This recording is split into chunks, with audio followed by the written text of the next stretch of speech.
Ryan Whitmore grabbed the termination letter off the HR director's desk, tore it in half, and dropped both pieces on the floor.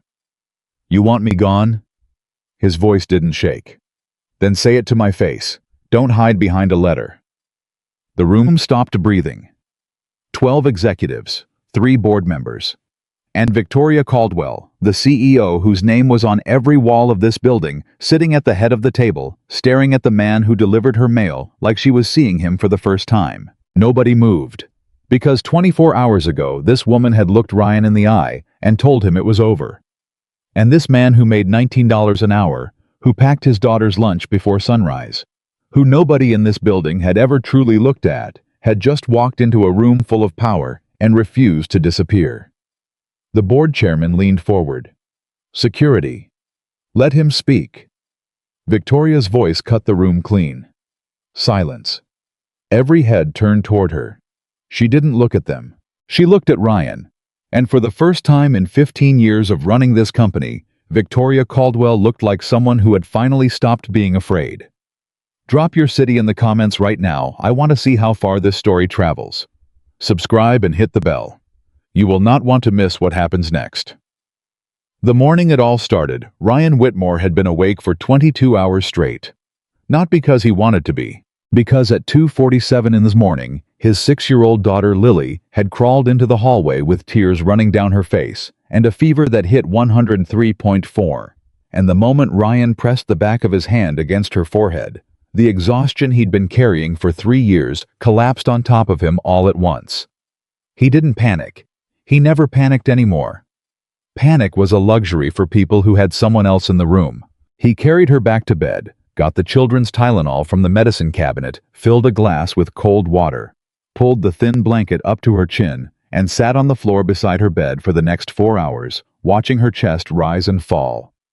That was what single fatherhood looked like at 3 a.m. Not the version people posted online, the heartwarming stuff, the cute lunchbox photos, the "my kid said the funniest thing today" stories. Those moments were real, and Ryan lived them too. But nobody posted the 3 a.m. floor sitting.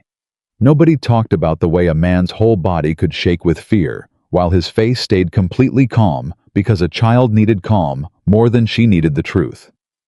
By 6:15, Lily's fever had dropped to 101. Not great, but manageable. Ryan kissed her forehead, told her he loved her, set up the television in her room with cartoons she could watch lying down, called his neighbor, Mrs. Okafor, a 68-year-old retired school nurse who had become the unofficial godmother of their apartment building, and asked quietly if she could check in on Lily that afternoon. "Of course, sweetheart," Mrs. Okafor said without hesitation. "You go to work. I'll be there by 9. Ryan exhaled. "Thank you," he said. "Seriously, don't thank me. Just eat something before you leave. You sound like you're running on fumes." She wasn't wrong. He poured the last of his coffee cold because he'd forgotten to drink it down the sink, made himself a piece of toast he barely touched, and put on his Caldwell Enterprises uniform, gray polo shirt, dark slacks, the name tag that said Ryan W. Document Services. He looked at himself in the bathroom mirror for exactly 3 seconds. He didn't look rested. He didn't look like a man who had things figured out. He looked like a man who was going to do it anyway. And then he left. Caldwell Enterprises occupied the top 14 floors of a glass tower in Midtown that caught the morning light in a way that made it look expensive even on cloudy days. Ryan had worked there for 3 years and 2 months. He knew every floor. He knew the names of the security guards, Marcus at the front desk, who was training for a half marathon and always had a granola bar in his pocket. Denise at the parking entrance, who was putting her youngest through community college and always asked about Lily. He knew the layout of every mailroom. He knew which elevator ran slowest. He knew that the break room on the 9th floor had the best coffee machine because the VP of marketing had complained to facilities so many times that they finally installed a commercial-grade one. But Ryan didn't know the executive floor. Nobody in document services knew the executive floor, not personally. Deliveries went to the 28th floor through a secure anteroom with a receptionist named Patrice, who signed for everything and then distributed internally. That was the system. That was how it had always worked. Until that morning. Thomas, the senior courier assigned to executive deliveries, called in sick, and the assistant director of document services, a man named Gil, who always smelled faintly of cigarettes and never made eye contact when he talked to you, came to Ryan's station at 8:42 a.m. with a sealed envelope and a look on his face like he was already exhausted by the inconvenience. Whitmore. Ryan looked up from the cart he was loading. Thomas is out. I need these documents delivered to the 30th floor. Hand delivery only directly to Patrice Chen. Don't stop anywhere. Don't talk to anyone who isn't Patrice Chen. Sign out and sign in on this sheet and bring it back to me with her initials. He held out the envelope and the sheet. Ryan took both. 30th floor, he said. Executive suite. I've never been up there. Gil looked at him. I know. That's why I'm telling you not to stop and not to talk to anyone. He paused. Can you handle that or not? Ryan held the man's gaze for just a beat. I can handle it. The elevator was different on the executive side of the building. Quieter. Faster. The carpet inside was an actual carpet, not the industrial rubber mat that coated the service elevators Ryan used every day. The buttons were brushed steel. There was no smell of cleaning product or cardboard. Just a faint neutrality, like walking into a room where someone had very carefully removed anything that might feel human. Ryan stepped in at the 4th floor. He pressed 30.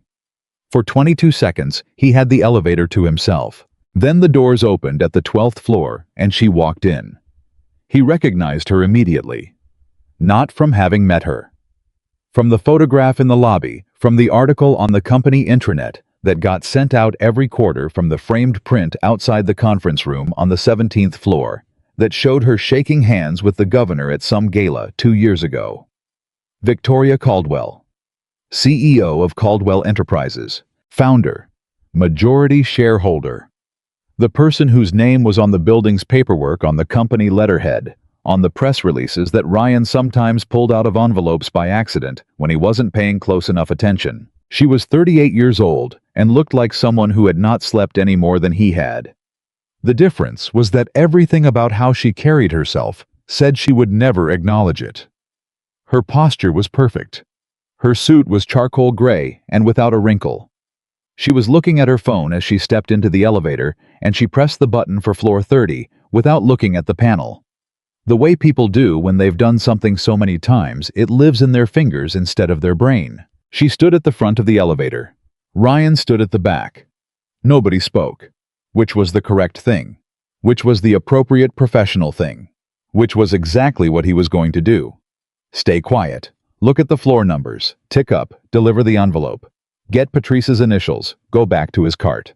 How was on 22 hours without real sleep. His daughter had a fever. His coffee had been cold. He had 47 other deliveries waiting and 3 hours of overtime built up that he wasn't sure he could use because the overtime process required a supervisor's signature, and Gil hadn't given him one in 6 months. And something inside him, something tired and a little bit honest, and maybe just past the point of caring what the professional appropriate thing was, just snapped loose. He looked at the back of Victoria Caldwell's head. He thought about the day he was having. He thought about the day she looked like she was having. And he said it. You know what? His voice came out quiet, almost like he was talking to himself. I could really use some luck today. She didn't turn around. A pause. Maybe, he continued, and he had no idea why he kept going. I should have asked someone for a good luck kiss this morning. He saw her shoulders still. Then slowly, she turned around. He had expected a look that would make the rest of the elevator ride feel like a disciplinary hearing.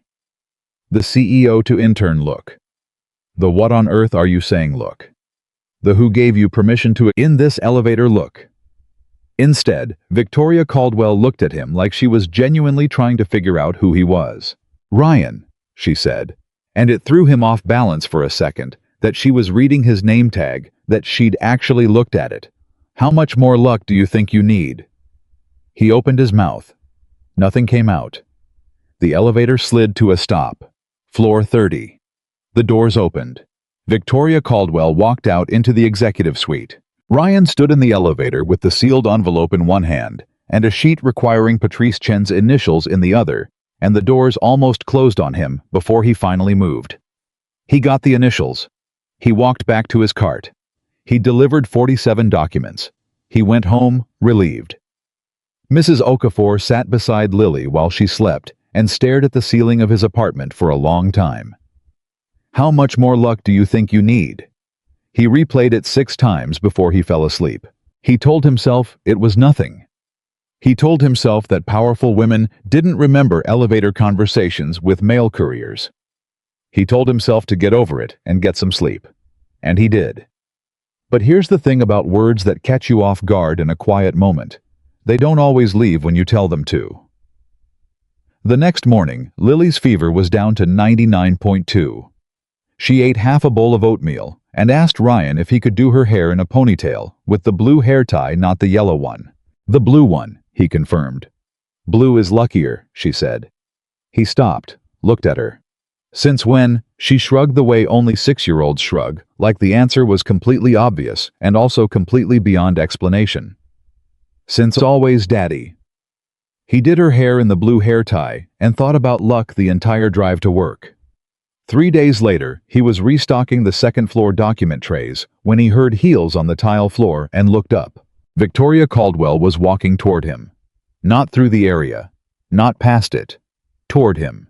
The 2 junior associates who'd been near the copy machine suddenly found very urgent reasons to be elsewhere.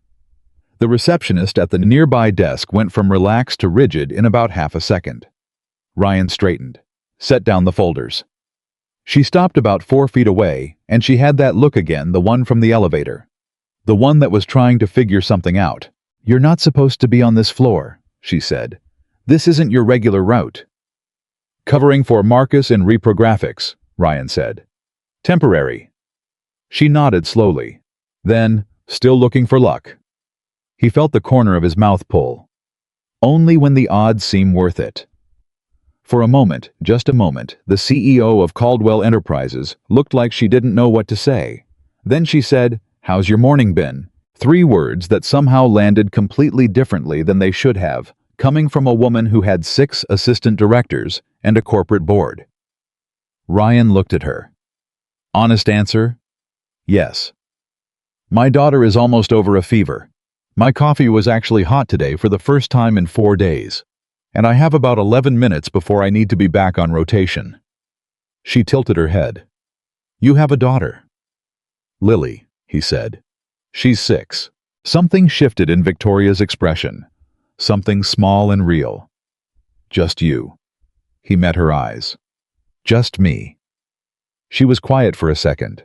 Then she said, 11 minutes is enough time for a cup of coffee, if you want." He probably should have said no. Gil would have said no. Every piece of professional advice anyone had ever given him would have said no. Ryan said, "Yeah, okay." They sat in the executive cafeteria. A floor he had walked past 100 times and never entered, at a small table near the window. And he watched Victoria Caldwell wrap her hands around a ceramic mug like it was the first warm thing she'd touched all week. "How long have you worked here?" she asked. 3 years, he said. 2 months. "Did you always do document services?" "No. I was in logistics at a shipping company before this. Better pay, less flexible hours." He paused. "Flexibility matters more now." "Because of Lily." "Because of Lily." She nodded slowly, like she was filing something away. "What about you?" he asked. She blinked, like the question surprised her. "What about me? How long have you worked here?" A beat. Then she laughed, not politely, not performatively, but the kind of laugh that escapes before you decide to let it. "I founded it. So, 15 years. Long time." "Yeah." She looked down at her coffee. "Long time." She said it the way people say things when they're talking about more than one thing at once. Ryan noticed. He didn't point it out, but he noticed. "She sounds wonderful," Victoria said, after he'd told her about Lily's blue hair tie theory. "Your daughter. She's the reason I do any of this," he said simply. Victoria was quiet. Then after a moment, "She's lucky to have a father like you." Ryan shook his head. "Some days I'm not sure I'm doing it right." She looked at him, and something about her expression was completely unguarded, in a way he suspected almost nobody ever saw. People who aren't doing it right don't usually worry about whether they're doing it right. He held her gaze. You sound like you know something about that. She didn't answer right away. Just looked out the window at the city below them, which was already full and moving, and entirely indifferent to the two of them, sitting at a small table, pretending this was a normal thing that was happening. I know what it's like, she finally said, to build something and still feel like you might be getting the most important parts wrong. Ryan didn't push. He just nodded. And somehow, in the 11 minutes that stretched into 17, they became something neither of them had a good word for, yet two people who had stopped performing and started talking. That was how it began. Not with strategy, not with intention. With a tired man's honest moment in an elevator, and a woman who had been waiting longer than she knew for someone to talk to her like she was still a person. It wouldn't stay simple. It never does. Not when the person finding you is the last person the world expects. And not when the stakes are high enough that the wrong choice ends everything. 3 weeks after the elevator, Ryan still hadn't told anyone what happened. Not Mrs. Okafor. Not his buddy Darnell from the second-floor reprographics team, who noticed everything and kept his mouth shut about nothing. Not even Lily, who was 6 and wouldn't have understood anyway, but somehow always knew when her father was carrying something he hadn't put down yet. "Daddy," she said one Thursday morning while he was braiding her hair, "you're doing it again." "Doing what, baby?" Thinking so loud. He looked at her in the bathroom mirror. She was watching him with those serious brown eyes she'd had since she was born. The kind of eyes that made people stop mid-sentence and reconsider what they were about to say. "I'm just tired," he said. "You're always tired," she said. "This is different tired." He finished the braid, kissed the top of her head. "Go eat your breakfast." She hopped off the step stool, paused at the bathroom door, and looked back at him. "Blue hair tie today," she said firmly. "Blue hair tie," he confirmed. She nodded, like that settled something important, and disappeared down the hall. Ryan looked at himself in the mirror for a long moment. He had no business thinking about Victoria Caldwell. He knew that. She was the CEO. He was a document courier. The gap between those two things wasn't just professional, it was structural, institutional. The kind of distance that existed in buildings like Caldwell Enterprises specifically, so that people like Ryan didn't get confused about where they stood. He knew all of that. He went to work anyway, and when he rounded the corner near the 12th floor break room at 10:23 that morning, and found Victoria standing alone at the coffee station with her back to the door and her phone face down on the counter, which meant she wasn't reading emails, wasn't on a call, wasn't doing anything except standing there, he almost turned around. Almost. "The machine on this floor is the best in the building," he said instead. She turned. For a half-second something flashed across her face. Not surprise exactly. More like the expression of someone who had been hoping for something and was now caught in the middle of admitting it. "Is that why you're here?" she asked. "The coffee machine." "I have a delivery for the Harmon account on 12, he said, and held up the folder in his hand. She looked at the folder, then at him. One corner of her mouth moved. "Convenient." "Very," he agreed. He poured himself a cup.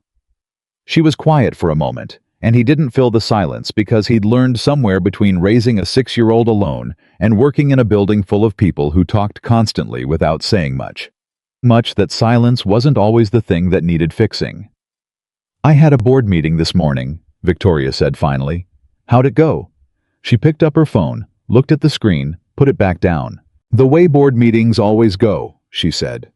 "Everyone talks. Nothing gets decided. And I sit at the head of the table and smile like everything is perfectly under control." Ryan leaned against the counter. "Is it under control?" She looked at him sideways. "No one ever asks me that." "I just did." She was quiet again. But it was a different kind of quiet than before, less defensive, more like someone pulling back a curtain an inch to see what the light looks like on the other side. "Some days," she said carefully, "I genuinely don't know." Ryan nodded. Not sympathetically, not with the practiced empathy of someone trying to say the right thing. Just honestly. "Yeah," he said. "I know that feeling." She looked at him. "You do. Every morning when I drop Lily at school and walk back to the car," he said. "I think, am I doing this right? Is she going to be okay? Am I enough?" He paused. "And then I go to work because that's the next thing. And the next thing after that. And somehow the day ends, and she's still okay, and I'm still standing." Victoria stared at him.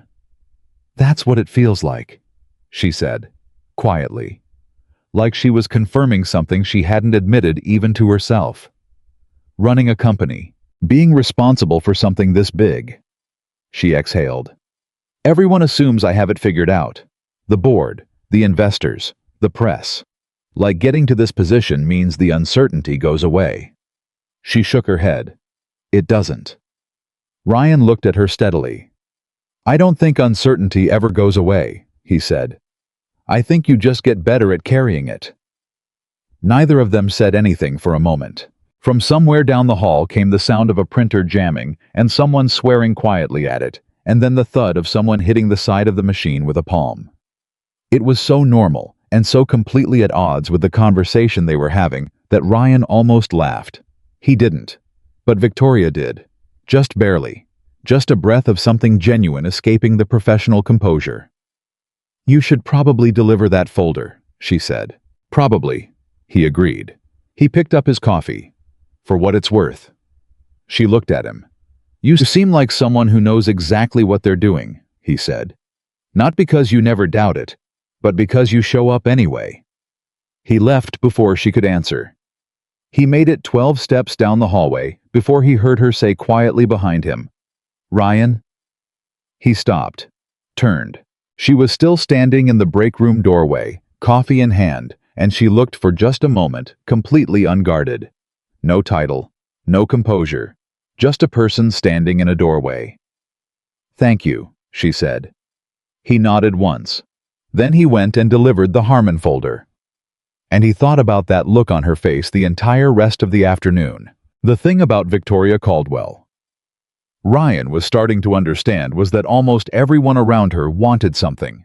Her time, her approval, her signature on something, her opinion on something, her attention for 60 seconds in a hallway so they could say they'd spoken to the CEO and have it mean something at dinner. Nobody just talked to her. And Ryan, who had nothing to gain from it, no promotion to angle for no favor to collect, was talking to her. He thought about that too. I thought about whether that was naive or honest or something else entirely that he didn't have a good word for yet. He decided it didn't matter. People who spent all their time categorizing things usually missed the actual thing. Over the next 2 weeks it happened 4 more times, always brief, always unplanned. Or at least it felt that way, though. Ryan was self-aware enough to admit that he might have started timing certain deliveries slightly differently than he used to. Not dramatically, not obviously, just enough. The first time they talked for 9 minutes near the document return station on 14, while a catering team rolled past them with carts for a lunch event. Victoria told him about a deal she'd been negotiating for 8 months that had fallen apart in a single phone call that morning. She didn't ask for advice. She didn't want solutions. She just talked. And Ryan listened. And at the end she said, "I don't know why I'm telling you this." And Ryan said, "Because I'm not going to tell anyone." And she studied him for a long second and then said, "No, I don't think you are." The second time, Ryan was the one who did most of the talking. He told her about the night 3 years ago. Lily was 3, just turned 3, and Ryan had gotten a call from the daycare saying Lily had fallen off the play structure and might have a broken wrist. And Ryan had been on a delivery truck 40 minutes outside the city, and the driver couldn't make an unscheduled stop. So Ryan had climbed out of a moving vehicle at a red light, left his handheld scanner on the seat, and run 6 blocks to flag down a cab. Victoria stared at him. "You jumped out of a moving delivery truck." "It was stopped at a red light." "That's barely different." "Her wrist wasn't broken," Ryan said. "It was a bad sprain. She was fine. She cried for 20 minutes and then asked if she could have a popsicle." "And you?" "I sat in the hospital waiting room for 2 hours convinced I was the worst father alive." He paused. Then she asked for the popsicle, and I bought her 3, and somehow that fixed everything. Victoria was quiet for a moment. Did you get in trouble for leaving the truck? I got a formal written warning, Ryan said. Which I still have. Lily drew a flower on it. Something happened on Victoria's face that was somewhere between heartbroken and delighted. She drew a flower on your formal warning. In purple crayon. She said it made it look better. He smiled. She wasn't wrong. The third time they talked about her mother. Ryan hadn't expected that. He didn't push it. He never pushed anything, because he'd discovered early in life that people told you the things they actually needed to tell you when you stopped asking questions and started leaving room. Victoria mentioned almost offhandedly that her mother had died 7 years ago. Breast cancer. 2 years after Caldwell Enterprises went public. 2 years after Victoria had achieved everything she'd spent her 20s working toward. She never saw the headquarters, Victoria said. She was looking at the window again, not at him. She saw the announcement. She knew we'd made it, but she never came to the building. Was she proud of you? Victoria smiled. But it was the kind of smile that carries weight instead of releasing it. She was proud of me before any of this, she said. When I was 23 and had 1 client and a laptop and a rented office space the size of a closet, she was proud. She paused. I think sometimes I built all of this partly trying to give her something to point at, something physical, something with her daughter's name on it. Ryan was quiet. I think she had that already, he said. I think you were the thing she pointed at. Victoria pressed her lips together, looked down at her hands. She would have liked you, she said finally, softly. Ryan didn't say anything. He just sat with that for a moment, the weight of it, the trust of it, the fact that this woman had just handed him something fragile and true. My mom passed when I was 29, he said quietly. Lily never met her. He cleared his throat. Sometimes I think the hardest part of raising Lily alone isn't the logistics. It's knowing that the person who would have been most excited about her, who would have shown up at every school play and remembered every teacher's name isn't here. Victoria turned and looked at him. What was she like? Ryan thought for a moment. Loud, he said, in the best way. She had this laugh you could hear it from 2 rooms away. She was the kind of woman who met a stranger at the grocery store and knew their life story by the time they got to the checkout line. He smiled. Lily has her eyes, and the same way of looking at you, like she already knows what you're about to say. Victoria smiled. That sounds like a lot to carry, and a lot to have. Yeah, Ryan said. Both. The 4th time they talked about nothing in particular, and it was the best conversation of all of them, because it meant they'd gotten past the point of needing a reason. They just talked. Like 2 people who had each been spending a lot of time in their own heads and were relieved to have somewhere else to be for a few minutes. Ryan noticed things. The way Victoria held her coffee cup with both hands when she was genuinely relaxed, compared to one hand when she was still in CEO mode. The way she listened, not like someone waiting for you to finish so she could respond, but like someone actually processing. Absorbing. The way she laughed when something caught her off guard. Fast, genuine, immediately followed by a flicker of what looked almost like surprise, like she'd forgotten what it felt like to be caught off guard. He noticed that she never asked about his social life, never dropped a comment about whether he was seeing anyone or why a man his age was still single. Most people did that not maliciously, just reflexively, the way people filled in blanks they thought they understood. Victoria didn't fill in blanks. She asked about what was actually there. And what was there, Ryan told her about. He told her about Lily's obsession with a picture book about a girl who builds bridges. Not the kind of bridges over water, but the kind between people who didn't understand each other. He told her about how Lily had decided at age 6 that her future job was going to be a bridge builder, and how Ryan had explained that was actually a real job, and Lily had looked at him very seriously and said, "I know, Daddy. I mean both kinds." Victoria's whole face changed when he told her that. "Both kinds," she repeated. "Both kinds," Ryan confirmed. She shook her head slowly, looked out the window, looked back at him. "Ryan. Yeah. Your daughter is going to run the world." He laughed genuinely fully, in a way he hadn't in a while. She might, he said. God help us all. What neither of them said out loud, not yet, not in those weeks, was the thing that was quietly and unmistakably becoming true in every one of those conversations.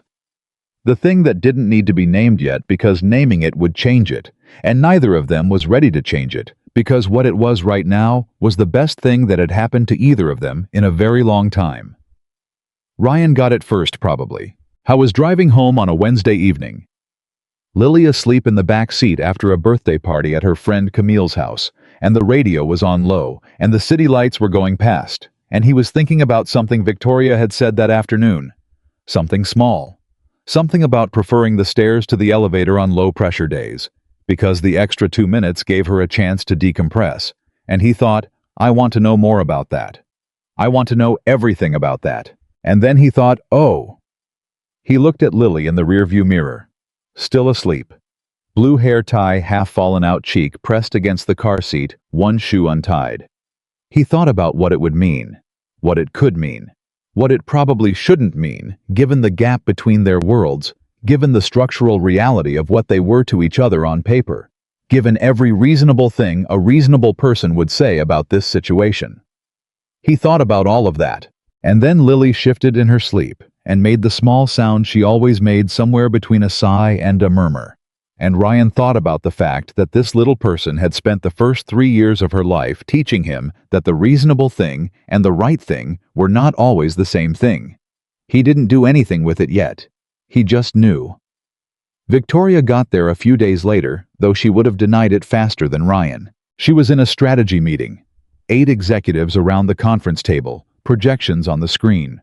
Everyone talking at once, and her assistant Karen slipped a note under her hand that said the Harmon documents were ready for sign-off at her convenience. And Victoria Caldwell, CEO of a company that controlled 11 figures in annual revenue, sat in the middle of a strategy meeting and thought Ryan delivered the Harmon account documents 3 weeks ago. Why would Karen think they needed sign-off again? And then she realized. Karen hadn't slipped her a note about documents. She'd slipped her a note that said a courier was on the 28th floor with a delivery that needed executive authorization, which meant Ryan was on the 28th floor.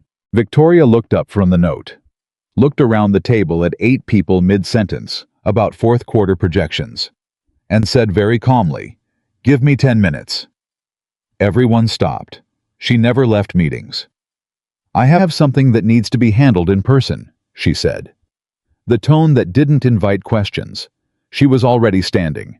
She walked out. She told herself it was coincidence. Told herself she needed a break from the meeting anyway. Told herself any number of reasonable things during the 45 seconds it took her to walk from the conference room to the 28th floor anteroom. Ryan was leaning against the wall outside Patrice's station, folder in hand, looking at his phone. He looked up when she came around the corner. "You didn't have to come down," he said. "I was in the area," she said. They both knew that was not true. He held up the folder. "Harmon account quarterly summary. Patrice can sign for it." "I know," she said. A pause. "So?" Ryan said. "So," she agreed. Another pause. The comfortable kind. "How was your morning?" he asked. "Long," she said. "Yours?" "Lily told me this morning that she's decided our apartment needs a dog." Victoria blinked. "A dog?" "A big one. She was very specific. She said small dogs are for people who are afraid of commitment." Victoria stared at him. "She's 6. I know." "Where does she get this?" "I genuinely do not know," Ryan said. "I've been asking myself that question since she was 4. Victoria laughed. Not the controlled, measured version. The real one. The one that arrived before she could organize it. And in the half-second before she collected herself, Ryan saw it, the complete and unperformed version of her. The person who existed underneath the title, and the composure, and the 15 years of building something and defending it. I thought she was extraordinary. He thought that probably made everything more complicated. I was right. What happened next didn't happen all at once. It happened the way most real things happen, incrementally, quietly, in the accumulation of small moments that don't seem significant individually, but add up to something undeniable when you finally look at the whole picture. It happened in the way she started checking her schedule on Tuesday mornings when Ryan's rotation took him to the mid-floors and found reasons to be on those floors. It happened in the way he started saving things. Observations things. Lily said. Small moments from his day. Not consciously, not deliberately, but in the way you automatically save things for the person you most want to tell them to. It happened during a Thursday afternoon when Lily came down with a stomach bug, and Ryan had to call in for a half day, and he sent a brief message through the internal system to let his supervisor know. And when he came back Friday morning, there was a handwritten note on his workstation that said simply, "Hope Lily is feeling better.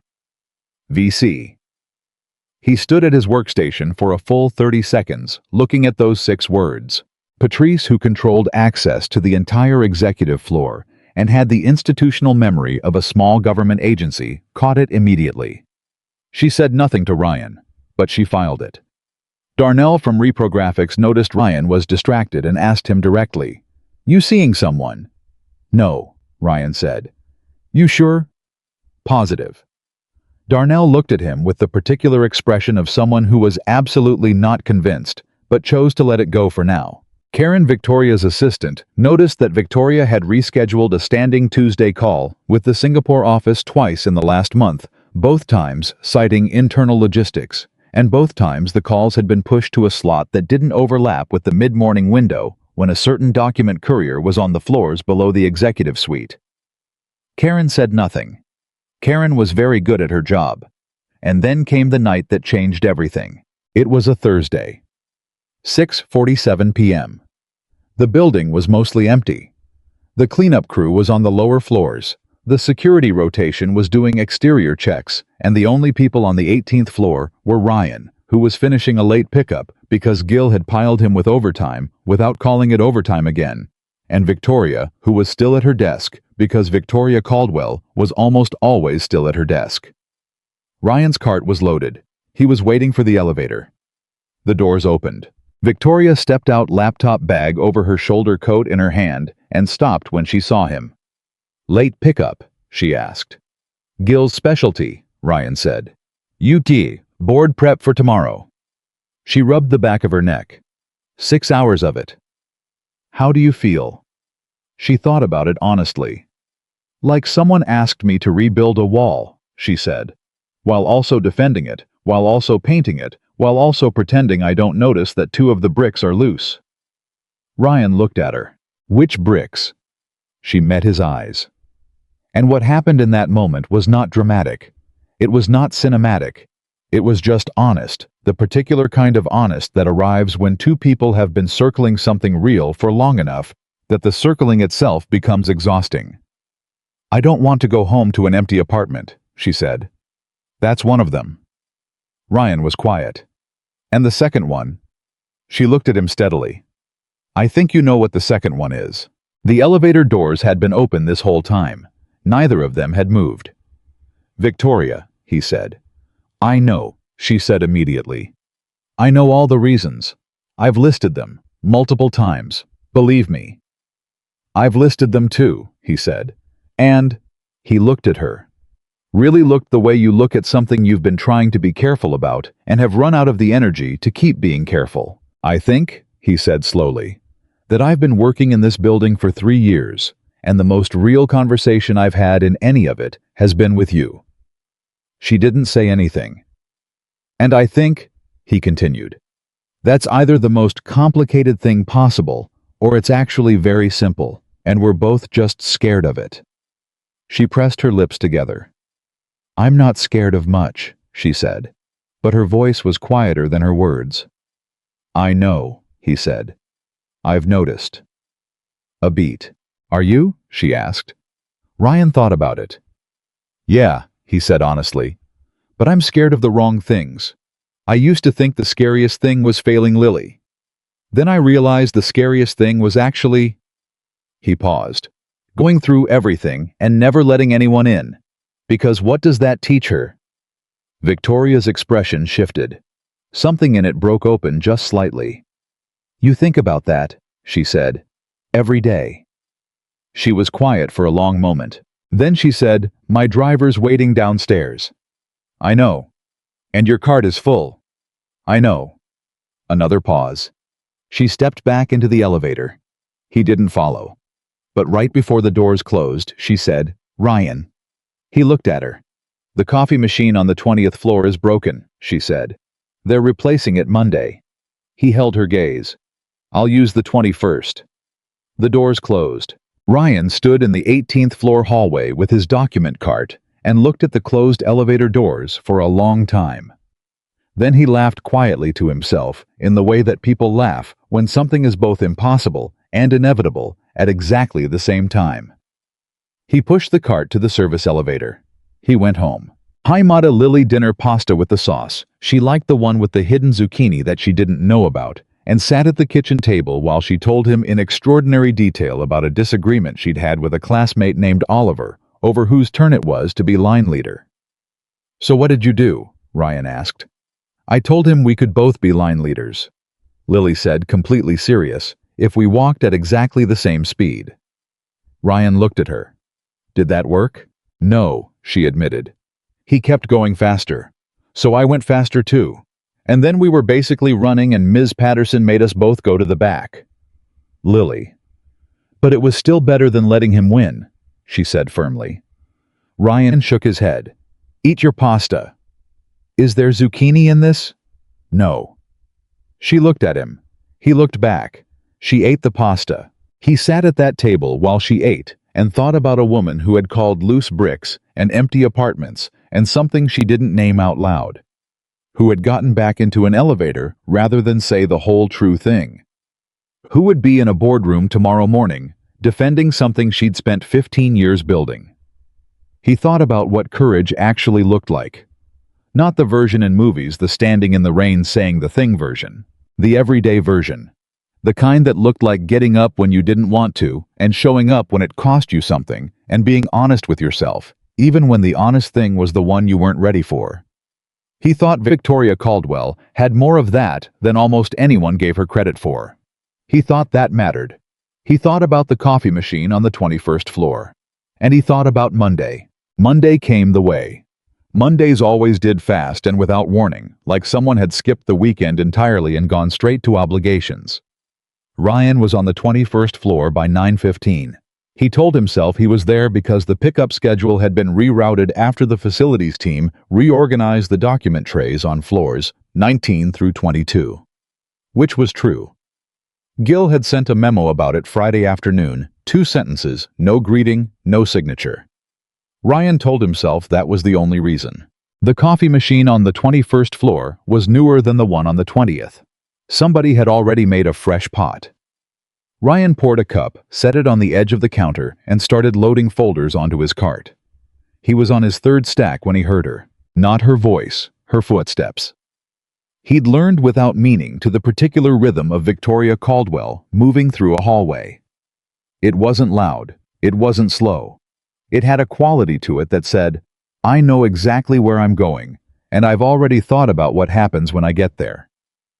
She came around the corner and stopped when she saw him. Neither of them said anything for a second. Then Ryan picked up his coffee cup and held it slightly in her direction. "Machine works," he said. Victoria looked at the cup, looked at him, and the corner of her mouth moved in the way it did when she was trying not to let something show and was losing the battle. "Good to know," she said. She walked to the machine, poured her own cup, stood beside him at the counter. "How was the board meeting?" Ryan asked. "Brutal," she said. 4 hours. 2 of them spent on a budget line item that represents less than 1% of our annual operating cost." "Which item?" "Parking validation for vendors." Ryan stared at her. 4 hours. 3 men on the board have strong opinions about parking validation," she said completely flat. "Did you want to walk out?" 45 minutes in desperately. She drank her coffee. "I didn't."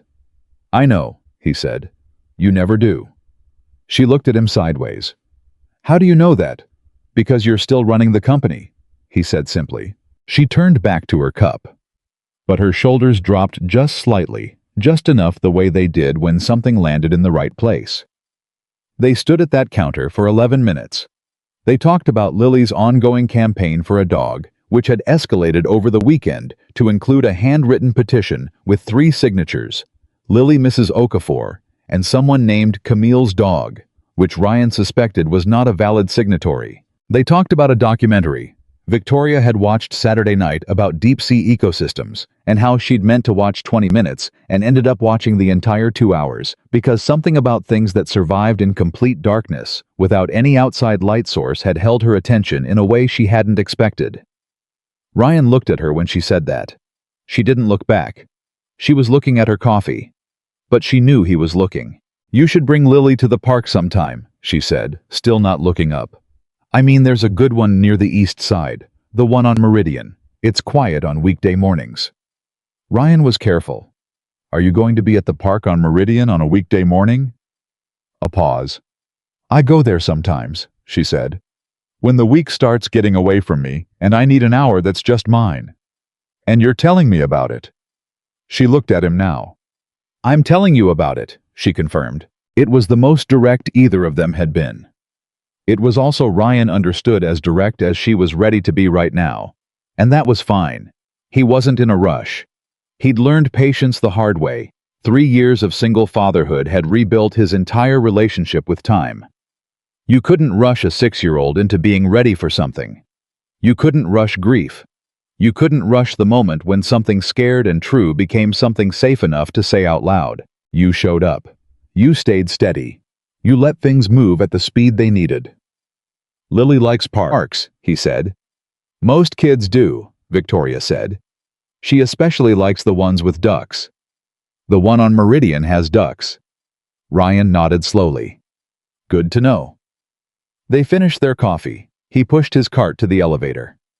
She went back toward the executive corridor. And if Karen noticed that the CEO had been away from her desk for 17 minutes on a Monday morning when she had 3 calls stacked before noon, Karen said absolutely nothing about it.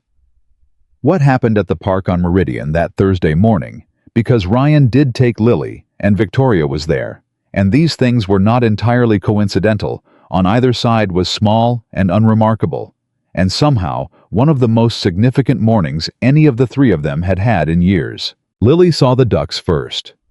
She released Ryan's hand with 0 warning and ran toward the pond with the specific fearlessness of a 6-year-old who has not yet learned that the world might not always accommodate her enthusiasm. Ryan called after her, "Stay on the path. Lily, stay where I can see you." And she waved a hand behind her without slowing down. He was shaking his head when he heard, "She's fast." He turned. Victoria was sitting on a bench about 12 feet away, a paper coffee cup in her hand, dressed in jeans and a dark jacket, instead of the charcoal suits he was used to, and she looked so completely different and so entirely herself at the same time that Ryan stood there for a second longer than was probably smooth. "Yeah," he said, "since she could walk." Victoria watched Lily reach the edge of the pond and immediately start a one-sided negotiation with a duck that was clearly not interested in negotiating. "Come sit," Victoria said. He did. They sat on the bench and watched Lily and the duck hold their standoff. "You look different," Ryan said. "Is that good?" he said. "It's good." Victoria looked down at her coffee cup. "I forget sometimes what it feels like to just be somewhere without an agenda." "Lily's always had an agenda," Ryan said. "She just calls it playing." Victoria smiled. "Maybe that's the healthier version." "Go tell her that," he said. "She'll agree with you. She agrees with anyone who validates her opinions." "Smart girl." "Terrifyingly smart," Ryan said. "She told me last week that she thinks adults make things complicated because it makes them feel important." A beat. Victoria turned and looked at him. "She said that. Word for word. I had to go into the bathroom and laugh for 2 minutes so she didn't see me." Victoria shook her head slowly. 6 years old. 6 years old. Lily chose that moment to run back to them breathless and completely satisfied and stop directly in front of Victoria with the frank assessment that only small children are capable of. "Hi," Lily said. "Hi," Victoria said. "Are you my dad's friend?" Ryan opened his mouth. "Yes," Victoria said simply. She met Lily's gaze head-on, which was the correct move. Lily immediately distrusted adults who looked away. "I work with your dad." Lily studied her for a long moment. "Do you like ducks?" she asked. "I do," Victoria said. "That one over there," Lily pointed, "is being rude." "That does happen with ducks," Victoria said seriously. Lily nodded, satisfied with this answer, and turned to Ryan. "Daddy, can we have a snack?" "What did I pack in the bag?" "Apples."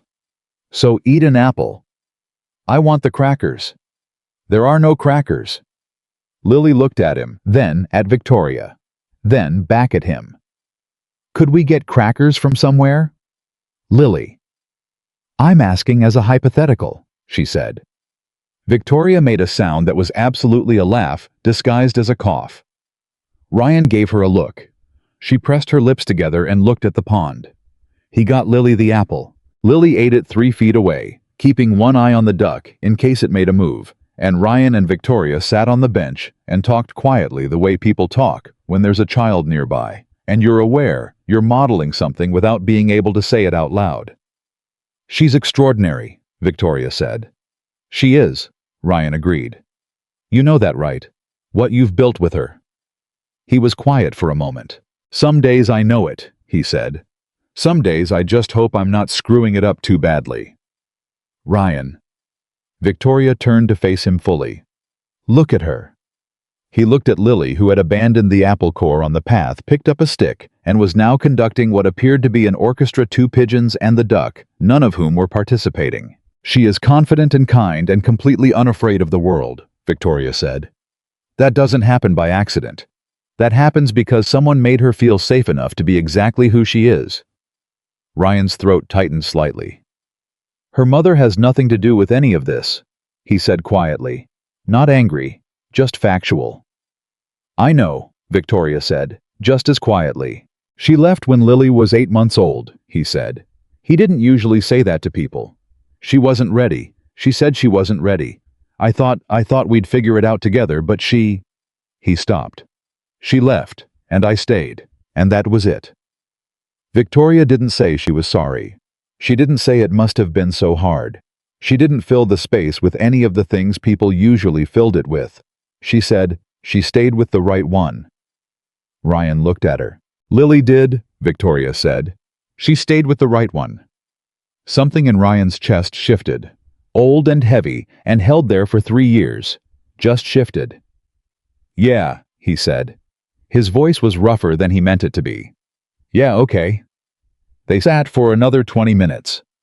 Lily eventually wore herself out, came back to the bench, and fell asleep against Ryan's arm, with the ease of a child who has never once questioned whether she was safe. Ryan sat very still so he wouldn't wake her. Victoria looked at the two of them. She didn't say anything, but Ryan could feel her looking, and he didn't need to see her face to know what was on it, because he was feeling the same thing. The specific, terrifying, completely undeniable recognition of something real. "I should get back," she said softly, so she didn't wake Lily. "Yeah," he said. She stood, picked up her coffee cup, paused. "Ryan." "Yeah." "Thank you for coming." He looked up at her. "Thank you for being here," he said. She held his gaze for 1 full second. Then she walked away down the path, and Ryan sat on the bench with his sleeping daughter against his arm, and the duck still at the edge of the pond, and he thought, this is already something, and we haven't even admitted it yet. They admitted it 3 weeks later. Not with words. Not at first.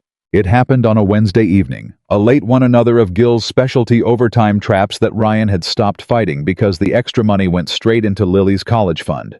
A modest thing, a slow-growing thing, but his. He was finishing the last cart run on the 22nd floor when the power went out. Not a flicker. A full outage. The kind where everything goes dark at once. Overhead lights monitors the electric hum that you don't notice until it's gone, and the building drops into a thick, complete silence that feels almost physical. The emergency strips kicked in after about 4 seconds. Dim, industrial enough to see by. Not enough to pretend things were normal. Ryan was in the hallway 12 feet from the elevator bank. The elevator bank that was now locked down by the safety system. He had his phone. He called the facility's emergency line, got a recorded message telling him all elevators were temporarily suspended due to a grid interruption and would resume in an estimated 15 to 30 minutes. He texted Mrs. Okafor, who was with Lily, to let her know he'd be late. Mrs. Okafor responded immediately with a thumbs-up emoji, followed by a photograph of Lily eating dinner and grinning. He exhaled. Then he heard footsteps. Victoria came around the corner from the direction of her office, her phone's flashlight on, moving fast. She stopped when she saw him. "Elevator's locked," he said. "I know." She looked at her phone. "Facilities says 15 to 30 minutes. That's what they told me too." She looked both ways down the hallway. The emergency strips cast everything in a gray-orange half-light that made the whole floor feel like somewhere else. Not an office building. Not the place with the title and the org chart and the hierarchy that structured every interaction they'd ever had. Just a floor. Just two people. She walked toward him and stopped a few feet away. "Lily okay?" she asked. He looked at her. "You knew I'd be worried." "I know you," she said, simply, directly. "She's fine," he said. "Mrs. Okafor's with her." Victoria nodded, pocketed her phone. They stood in the emergency-lit hallway. "You could wait in my office," she said. "It's more comfortable than the hallway." "Is that appropriate?" She looked at him. "Ryan, the power is out." "I know, but—" "Come wait in my office," she said. "Stop making it complicated." He followed her. Her office was large, which he'd expected, but not in the way he'd imagined. It wasn't cult or performative. There were books on actual shelves, not just arranged for effect. A small plant on the windowsill that had seen better days, but was clearly being kept alive with genuine effort. A framed photograph on the corner of the desk that he couldn't see clearly in the dim light, but which he knew instinctively mattered to her. She sat in the chair across from her desk, not behind it, which he noticed, and he sat in the one beside it, and the distance between them was about 2 feet, which was less than they'd ever sat in daylight. "This is strange," he said. "Which part?" "All of it." She was quiet for a moment. "Ryan, can I ask you something?" "Yeah." She looked at him steadily. In the low light, without the composure that full fluorescent lighting somehow enforced, she looked younger, more uncertain, more real. "What are we doing?" she said. He didn't deflect. He didn't reach for a joke. He just looked back at her. "I think," he said, "we're doing the thing neither of us has had the nerve to name yet. And if I name it, then it's real," he said. "And real things have consequences." "I know about consequences," she said quietly. "I've been managing consequences for 15 years. This is different." "I know it's different." She exhaled. "That's why I'm asking." Ryan leaned forward slightly, elbows on his knees. "Victoria, the first time I saw you in that elevator, I thought she looks like someone who's been strong for so long she's forgotten it's okay to put it down." She said nothing, and every conversation since then, he said, has been me watching you remember. The silence after that was not empty. It was full of something that had been building for weeks, patient and quiet, and now in the darkness of a powerless building completely present. "I'm scared," she said. And the fact that she said it, that Victoria Caldwell, who had faced down boardrooms and hostile takeover attempts, and journalists and grief, and 15 years of people underestimating her, said, "I'm scared," out loud in a room with another person, was the most honest thing he'd ever witnessed. "Of what specifically?" he asked. "Of needing something," she said. "Of building something I can't control. Of—" she stopped. "Of it mattering," he said. She looked at him. "Yes," she said. "Of it mattering and then going wrong." "Victoria, don't tell me it won't go wrong." "I wasn't going to," he said. "I was going to say everything that matters has that risk. Lily matters. She has from the first second. And I've been terrified of getting it wrong every single day for 6 years." He paused. "That fear doesn't mean you don't do it. That fear means you take it seriously." She looked at him for a long moment. Then she said, "I haven't let anyone see me like this in a very long time." "I know," he said. "I can tell." "Is that—" she stopped. It means I'm paying attention, he said. It means what you show matters to me. The lights came back on, all at once, sudden and full and fluorescent. Both of them blinked. The office became an office again. The framed diplomas on the wall, and the phone on the desk, and the view of the city through the glass, all resumed being exactly what they were. The half-light that had let them be just two people dissolved back into the architecture of what they were supposed to be. Ryan sat back. Victoria straightened. They looked at each other in full light. "Well," he said. "Well," she agreed. He stood up, picked up his jacket from the arm of the chair. "I should go get Lily." "You should," she said. He was almost to the door. "Ryan." He turned. She was still sitting in the chair across from her desk, and she looked at him with an expression that had all the complexity of someone who knew exactly what they felt and exactly how much it cost. "Saturday," she said. "The park on Meridian, 9 o'clock. He held her gaze. "I'll bring Lily," he said. "I know," she said. "That's not what I'm asking." A beat. 9 o'clock, he said. She nodded. He went home. He didn't sleep much, but it was a different kind of awake than the one he was used to. Not the anxious, grinding wakefulness of a man counting what he lacked. More like the alert, certain feeling of someone standing at the edge of something large and true, having finally decided to stop stepping back from it. Saturday came. He left Lily with Mrs. Okafor, which required an explanation because Lily had been told she was going to the park, and the revision of that plan was not received without negotiation. "Why can't I come?" Lily demanded, hands on her hips. "I have an errand," Ryan said. "What kind of errand is at a park?" "The kind that's grown-up business." Lily regarded him with deep suspicion. "Is this about your friend from work?" Ryan paused. "Why would you think that?" "Because," Lily said with the devastating logic of a 6-year-old who had inherited her grandmother's eyes and possibly her grandmother's ability to see directly through people. "You do the thinking, loud thing every time you come home from work now. And it's different than the regular tired thinking. It's the kind where you're smiling a little bit without knowing it." Ryan stared at his daughter. "Eat your cereal," he said. "I'm right," Lily said. She picked up her spoon. "You can tell me later." He kissed the top of her head and left before she could say anything else. Victoria was already at the bench when he got there. Different jacket, same coffee. Hair down, which he hadn't seen before. She looked up when she heard him coming, and something on her face rearranged itself into something softer. He sat beside her, closer than before. "No Lily," she said. "No Lily," he confirmed. She looked at him. "I haven't done this in a long time," she said quietly. "Whatever this is." "Me neither," he said. "You're not nervous," she said. It wasn't quite an accusation, more like an observation she couldn't account for. "I'm nervous," he said. "I'm just done letting nervous run the show." She looked at the pond. "I've been thinking," she said, "about what happens when this becomes something the company knows about." "Does it have to?" "Eventually," she said. "Things like this don't stay private in buildings with 2,000 employees." "Are you saying we shouldn't?" "No," she said quickly. Then more quietly, "No. I'm saying I want to go in with my eyes open." Ryan nodded slowly. "What does open-eyed look like?" he asked. "It looks like acknowledging that there are people in that building who will question your motives," she said steadily. "Who will say you're using the relationship for leverage? It looks like accepting that the board will have opinions, that the press might too." She paused.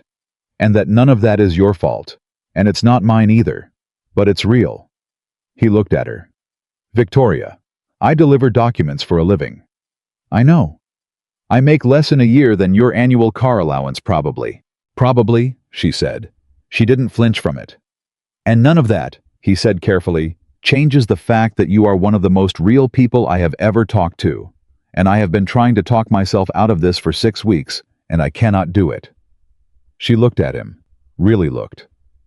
"I can't either," she said. That was it. That was the moment. No thunderclap. No dramatic declaration. Just two people sitting on a park bench in the morning light, having run out of reasons to pretend the thing wasn't the thing. He reached over and took her hand. She looked down at it, turned it over slightly like she was examining something unfamiliar and precious. Then she held on. They sat like that for a long time, talking sometimes, quiet sometimes. The city went on around them, indifferent and busy, the way cities are, and in the middle of all that noise on a bench by a pond, where a rude duck was still at his post, something small and true and completely resistant to category quietly became real. Ryan walked her to the street when she had to leave. "This is going to be complicated," she said at the curb. "Probably," he agreed. "People are going to have opinions. They already do," he said, "about both of us, for different reasons." She looked at him. "Thank you," she said, for not pretending it's simpler than it is." "I've got a 6-year-old, he said. "I gave up on simple 3 years ago." She laughed. And then, before either of them had decided it was happening, she leaned forward and kissed him. Brief quiet, morning light honest, and stepped back and looked at him with an expression that said, "There. That's real now. No going back." "I'll see you Monday," she said. "You'll see me Monday," he confirmed. She got in the car. He watched it pull away. He walked back to the bench and sat for a few more minutes alone, in the particular way of a man who has just stepped off the edge of something and discovered to his great surprise that there was ground beneath him after all. Then he went home. Lily was at the kitchen table drawing when he came in. She looked up, looked at his face, looked back down at her drawing. "I knew it," she said. "Lily." "I'm not saying anything," she said serenely. "I'm just drawing." "What are you drawing?" She turned the paper around. 2 figures on a bench. One tall one with a blue hair tie. A pond. Some aggressively rendered birds.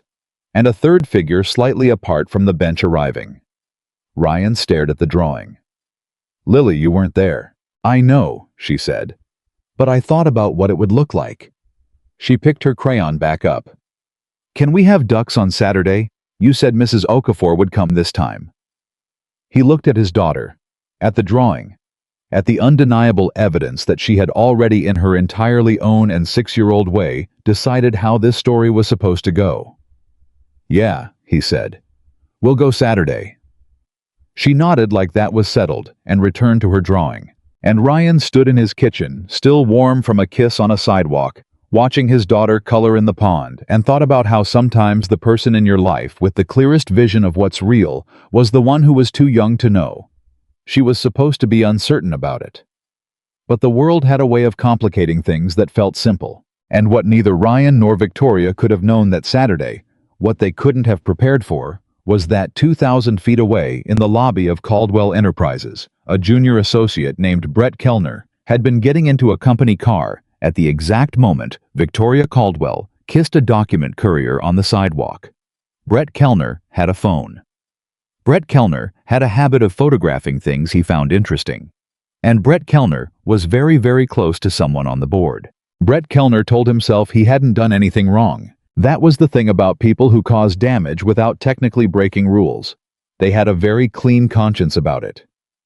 Brett was 26, 3 years out of business school, and had been at Caldwell Enterprises long enough to understand one thing with absolute clarity: information was currency. And the photograph on his phone, Victoria Caldwell, CEO, kissing a man in a company uniform on a public sidewalk, was the kind of currency that appreciated fast. He didn't post it anywhere. He told himself that made him ethical. What he did instead was forward it privately to one contact. A man named Gerald Hurst, who sat on the Caldwell Enterprises board of directors, who had been on that board for 11 years, who had been openly skeptical of Victoria's leadership since the 3rd year of her tenure, and who had a particular gift for weaponizing concern. Gerald received the photograph on a Saturday afternoon. By Sunday evening, 4 other board members had seen it. By Monday morning, when Ryan walked into the building and swiped his badge at the document services entrance and poured himself a coffee and started loading his cart, the decision had already been made at a level of the organization he didn't have clearance to access. He didn't know any of it yet. Monday felt normal. It felt like every good Monday feels after a weekend that changed something slightly different, slightly lit from within, the kind of ordinary that carries secret weight. He delivered documents on floors 4 through 16. He talked to Darnell about the game from Sunday. He ate lunch in the break room and called Mrs. Okafor to confirm pickup time for Lily. Victoria sent him a message through the internal system at 11:47. 3 words. Good morning. Busy. Which was not a love letter by any reasonable standard, but was from Victoria Caldwell, the equivalent of a paragraph. He wrote back, Lily says hi. She doesn't know she's saying hi, but she would. 3 minutes passed.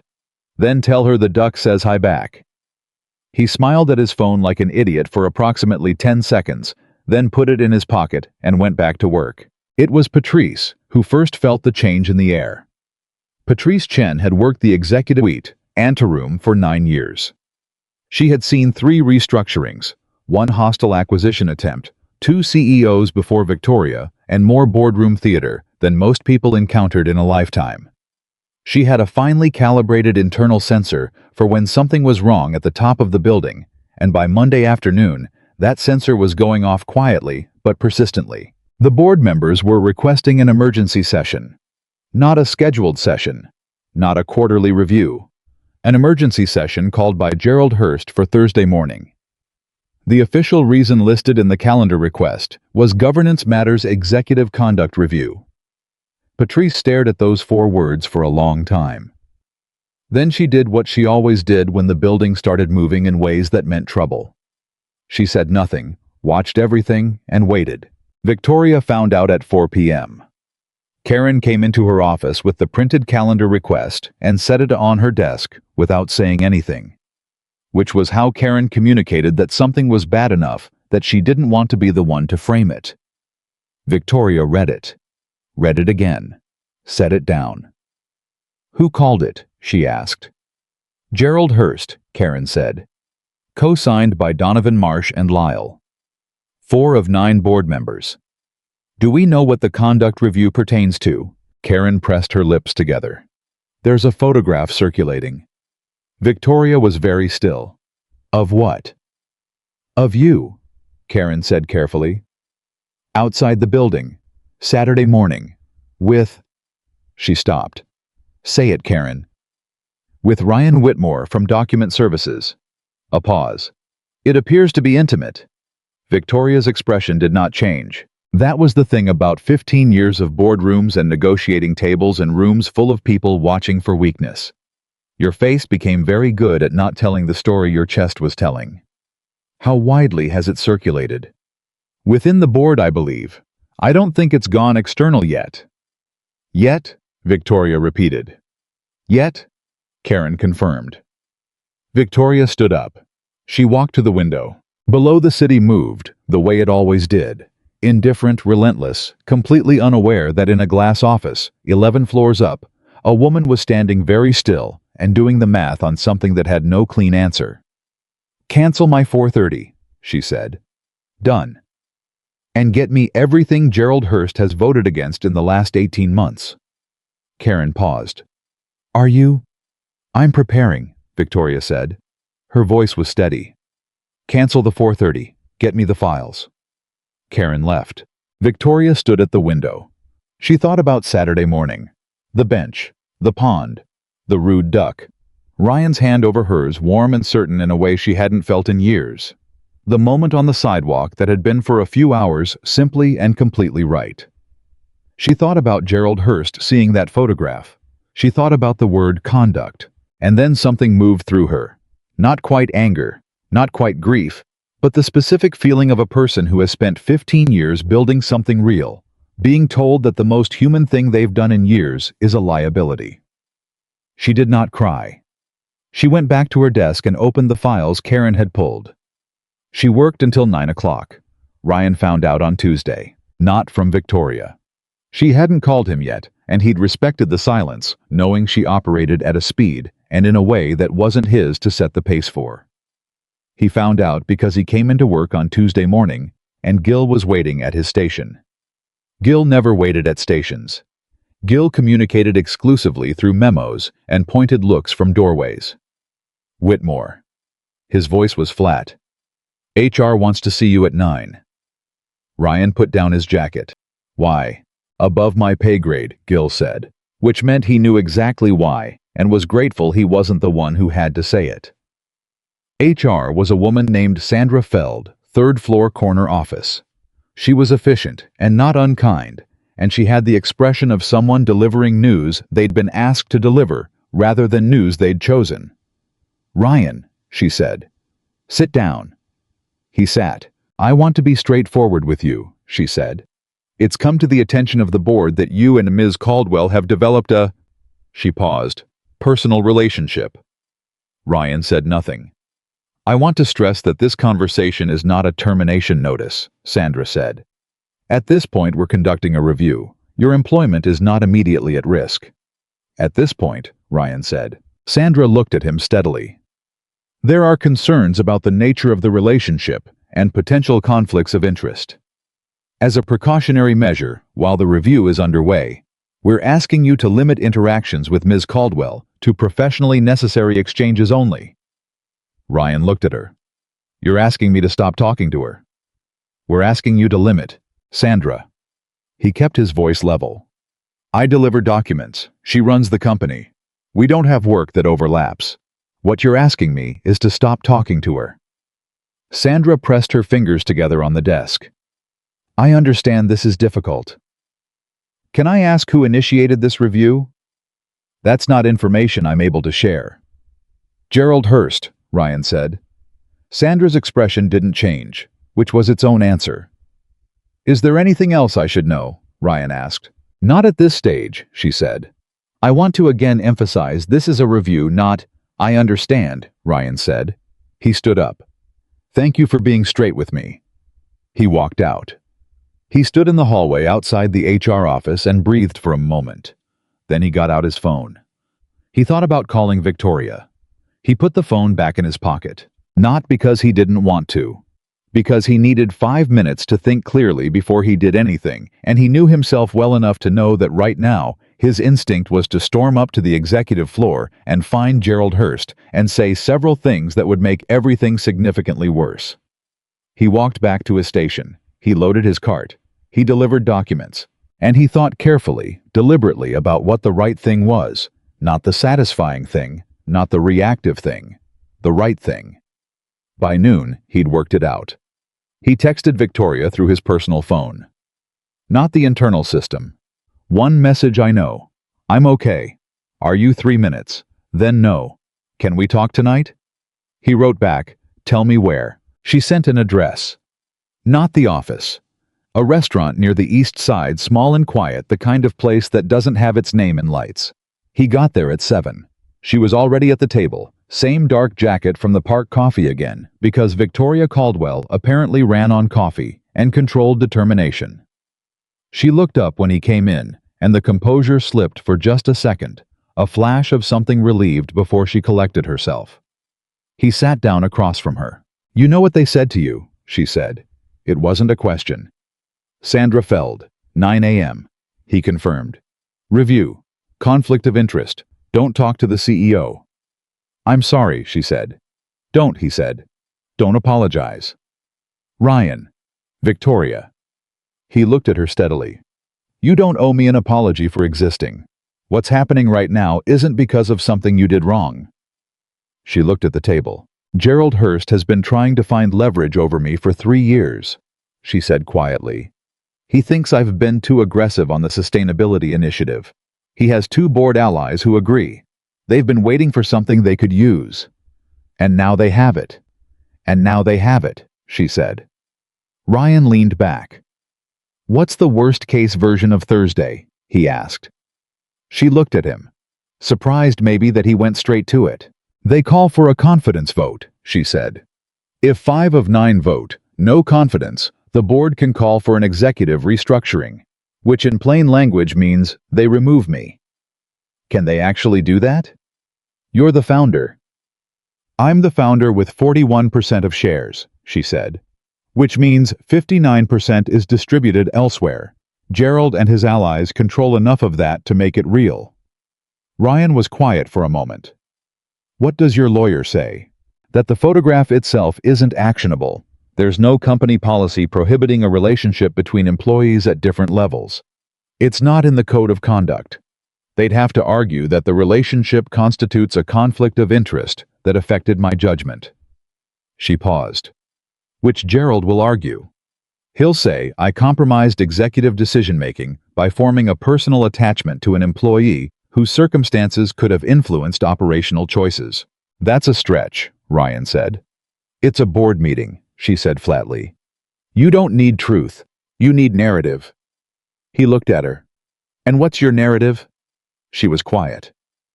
That's what I've been working on since Monday, she said. Something about the way she said it, the weight of it, the aloneness of it, made Ryan's chest tighten. Victoria. She looked up. You've been building this narrative by yourself for 2 days, he said. Why didn't you call me? Because I didn't want to pull you into. I'm already in it, he said, not angry, just clear. They already called me into HR. My name is already in whatever they're building. The only question is whether I'm in this with you, or whether you're dealing with it alone because you're more comfortable alone. She opened her mouth, closed it. He held her gaze. Which is it? He asked. She looked at him for a long moment. Then quietly. I've dealt with everything alone for a very long time. I know, he said. I'm not asking you to stop being independent. I'm asking you to let me stand next to you. She pressed her lips together. He could see what it cost her. The particular difficulty of a person who had learned to be a fortress, letting someone through the wall. Not because the wall wasn't useful, but because it had become the only mode she knew. I don't know how to do that, she admitted. Yes, you do, he said. You did it on a park bench 3 weeks ago. You did it in a dark hallway when the power went out. He leaned forward. You know how to do it. You're just scared it'll cost you something. It might, she said. Ed. Yeah, he said. Most real things do. She looked at him for a long time. The restaurant moved around them. Other tables, other conversations. The ordinary noise of a Tuesday night, and they sat in the middle of it like two people in the eye of something larger. Gerald is going to try to make you look like an opportunist, she said finally. He's going to argue that someone in your position couldn't have benign motives. Ryan felt something tighten in his jaw. Let him, he said. Ryan, let him argue that, he said. Because anyone who spends 5 minutes with you knows the truth is the opposite. You're the one who had nothing to gain from talking to me. I'm the document courier. I'm the one with nothing to offer. That's how they'll frame it, he said. And it's wrong on both sides. You didn't seek me out because you were vulnerable and confused. You talked to me because you're someone who recognizes honesty and responds to it. And I didn't talk to you because I had a plan. I talked to you because you looked like someone who needed to be talked to like a person. She stared at him. That's what you'd say? To the board.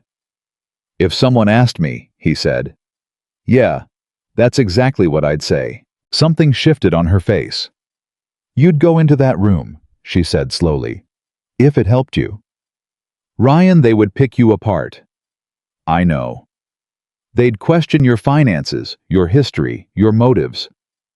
I know, he said again. And none of it would change what I just said. She was very still. Why? She said. Why would you do that? He looked at her. And then he said the thing that had been true for weeks, and that he hadn't said because it was the kind of true that once spoken couldn't be managed or taken back. Because you matter, he said. Not the CEO, not the company. You. And I'm not going to sit in my apartment while people who've never had a real conversation with you decide who you are. The silence that followed was the kind that meant something irreversible had been said. Victoria looked at him. Her jaw was set in the way it got when she was fighting something. He waited. I have to get through Thursday first, she said finally. I know, he said. And I need to do that my way. I know that too. Which might not include Victoria. He kept his voice even. I'm not asking you to put me in the room. I'm asking you to stop pretending you're alone in this. She exhaled. Okay, she said, very quietly. Okay. They stayed for another hour. She walked him through the board dynamics, who was solid, who was persuadable, who was Gerald's, and wouldn't be moved regardless. Ryan listened, the way he always listened, without interrupting, without jumping to solutions, just absorbing the whole shape of it. At one point, she stopped mid-sentence. "You're doing the thing," she said. "What thing?" "The listening thing. Where you're not just waiting for me to stop talking. You're actually listening." "Yes," he said. "Most people don't do that," she said. "I know," he said. "You've been telling me that for 2 months in every conversation we've had." She looked at him. "I have, haven't I?" "Every time you say, 'I don't know why I'm telling you this,'" he said, "what you mean is, I'm not used to someone actually hearing it." She was quiet. "You realize," she said, "that you're the most inconveniently perceptive person I've ever met." "Coming from you," he said, "I'll take that." She walked out with him. On the sidewalk, she stopped. "Ryan." "Yeah. Thursday is going to be bad," she said. "Before it gets better. I need you to know that." "I know. I don't know how it ends." "Neither do I," he said. "But I know how it started. And I know who you are. And I'm not going anywhere." She looked at him for a moment. Then she said, "Don't do anything. Whatever you're thinking about doing, don't. Let me handle Thursday." "Victoria, promise me," she said, firm, clear. "Let me handle it my way first." He looked at her. Thought about the thing he'd been thinking about since Tuesday morning, when he stood in the HR hallway and worked out what the right thing was. "Okay," he said. She nodded. She squeezed his hand once brief reel and walked to her car. Ryan watched her go. Then he took out his phone and called Darnell. "Hey," Darnell said. "What's up?" "You know everything that goes on in that building," Ryan said. "I know a lot of things," Darnell agreed carefully. "Why?" "Gerald Hurst," Ryan said. "Tell me everything." A pause. "Ryan, what are you doing?" "Research," Ryan said. "I promised I wouldn't do anything before Thursday. I didn't say I wouldn't prepare." Darnell was quiet for a moment. "Man," he said finally, "you've got it bad." "Tell me about Hurst," Ryan said. Darnell told him. What Ryan learned over the next 48 hours through Darnell, and through his own quiet observation, was this. Gerald Hurst was 71 years old, had been on 3 corporate boards simultaneously, and had a well-documented history of opposing female executives at the leadership level that had never quite risen to the level of provable bias, but was consistent enough to be a pattern. He'd voted against Victoria's last 2 executive compensation proposals. He'd publicly questioned her sustainability initiative in an industry newsletter 6 months ago. And he had a close relationship with a private equity group that had made an informal acquisition inquiry about Caldwell Enterprises 18 months ago, an inquiry Victoria had declined. Ryan sat with all of that. He sat with it the way he sat with hard things, quietly turning it over, looking at it from every angle. And he thought about what Victoria had said. "Let me handle Thursday my way first." He was going to honor that. He was. But he was also going to be ready. Thursday morning arrived gray and fast. Ryan was at work by 7:30. His route was floors 8 through 15. He loaded his cart. He delivered his documents. He smiled at Marcus at the security desk and asked about the half-marathon training. He sat in the break room at 10 and drank his coffee and looked at the internal calendar notification that said the board meeting had started at 9. At 10:47, his phone buzzed. A text from Victoria's personal number. 4 words. "They're calling a vote." Ryan's hand tightened on his phone. He thought about his promise. He thought about Victoria in that room alone facing 4 board members who had decided that the most human thing she'd done in years was evidence against her fitness to lead. He thought about Lily's drawing 2 figures on a bench and a third one arriving. He put his phone in his pocket. He picked up his document cart. He pushed it to the service elevator. He pressed the button for floor 30. He'd broken the promise. I knew it. He'd decided it was worth it. The elevator opened on the executive floor, and Ryan walked out pushing his document cart, which was the specific genius of the plan. Nobody looked twice at the document cart. It was furniture. It was part of the building. Ryan walked past Patrice's station, and Patrice looked up, and then looked at the cart, and then looked back at Ryan with an expression that said she knew exactly what was happening and had elected not to see it. He left the cart outside the boardroom. He opened the door. The room was exactly what he'd expected. Long table, 9 people, 4 of whom looked at him with the specific expression of people who had been interrupted by something that shouldn't have been able to interrupt them. Victoria sat at the head of the table and looked at him with an expression he'd never seen on her before, somewhere between horrified and underneath that something that looked a lot like relief. Gerald Hurst, who was gray-haired and broad-shouldered, and had the look of a man accustomed to being the heaviest presence in any room, turned slowly in his chair. "Who are you?" Hurst said. The tone of someone who already knew and was establishing power by making the other person say it. "Ryan Whitmore," Ryan said. "Document Services." "You're not supposed to be in this room." "I know," Ryan said. "I'll leave when I'm done." "You'll leave now," Hurst said. "Gerald." Victoria's voice was even. A warning. "Let him speak." Hurst looked at her. "Victoria, this is irregular." "Everything about this meeting is irregular," Victoria said. She looked at Ryan. "You have about 30 seconds before I ask you to leave myself." Ryan nodded. He didn't look at the board members. He looked at Hurst. "I know why you called this meeting," Ryan said. "And I know it's not actually about a photograph." "Young man, it's about a private equity group that offered to acquire this company 18 months ago," Ryan said, "and a CEO who said no." The room went quiet in a way that was different from the before quiet. Hurst's expression didn't change, but something behind it did, and it's about a sustainability initiative that 3 board members have opposed since the beginning, Ryan continued, that is currently in year 2 of a projected 5-year return, which means the numbers won't vindicate it until after the next board election cycle, which is inconvenient for people who want to show short-term results. A board member named Donovan shifted in his seat. "This is completely," Hurst began. "I'm not done," Ryan said. His voice was level, not aggressive, just clear. "I know I'm a document courier. I know I'm the last person in this building who's supposed to be in this room. And I know that every person at this table right now is looking at me and calculating what I could possibly have to gain." He paused. "I'll save you the calculation. I have nothing to gain. I make $19 an hour. I have a 6-year-old daughter and a neighbor who watches her so I can work overtime. I have no shares in this company, no title, no stake in how Thursday's vote goes, except one." He looked at Victoria.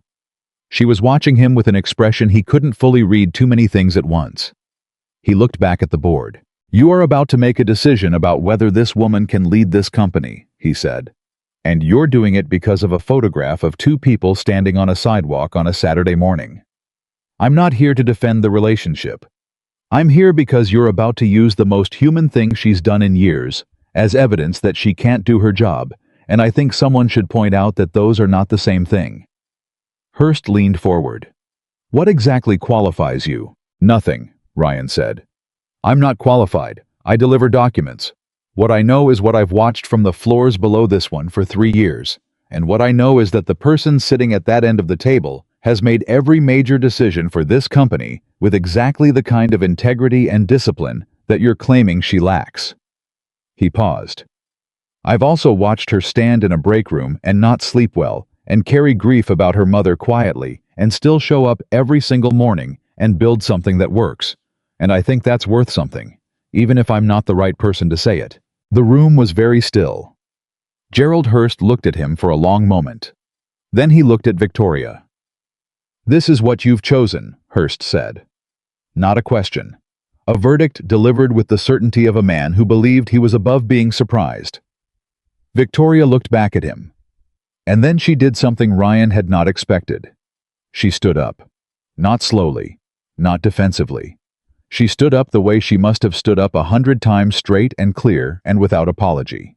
"Gerald," she said, "I've let you frame this conversation because I wanted to understand exactly what you were building. And now I do." Her voice was even. You don't have a problem with my relationship. You have a problem with my acquisition decision. And you've been waiting for anything you could attach a narrative to. And you found a photograph. Victoria, I'm speaking, she said. Just those two words. The room obeyed them. The sustainability initiative is on track. The Q3 projections you received last week confirm that. If you've read them, you already know that. If you haven't read them, I'd suggest that's the actual governance concern here. She looked around the table. I am not going to stand in this room and defend the fact that I am a human being with a life outside this building. I'm not going to apologize for a Saturday morning. And I am not going to let this board use my personal life as cover for an operational disagreement that should be settled with numbers and strategy, not with a photograph and an emergency session. She looked at Hearst directly. If you want to call a confidence vote, call it, she said. I've run this company for 15 years. I'll stand on the record. Silence. Board member Lyle, who hadn't spoken yet, cleared his throat. Gerald, he said quietly, I think we need to table this. Hearst looked at him. The legal exposure on what you're describing as grounds, Lyle said carefully, is significant. Our counsel advised against. I know what counsel advised, Hearst said. Then we should probably listen to them, said a woman named Frances Park, who was the newest board member and had been watching the whole proceeding with an expression that had curdled from neutral to displeased sometime around Ryan's third sentence. Hearst looked around the table. He was calculating.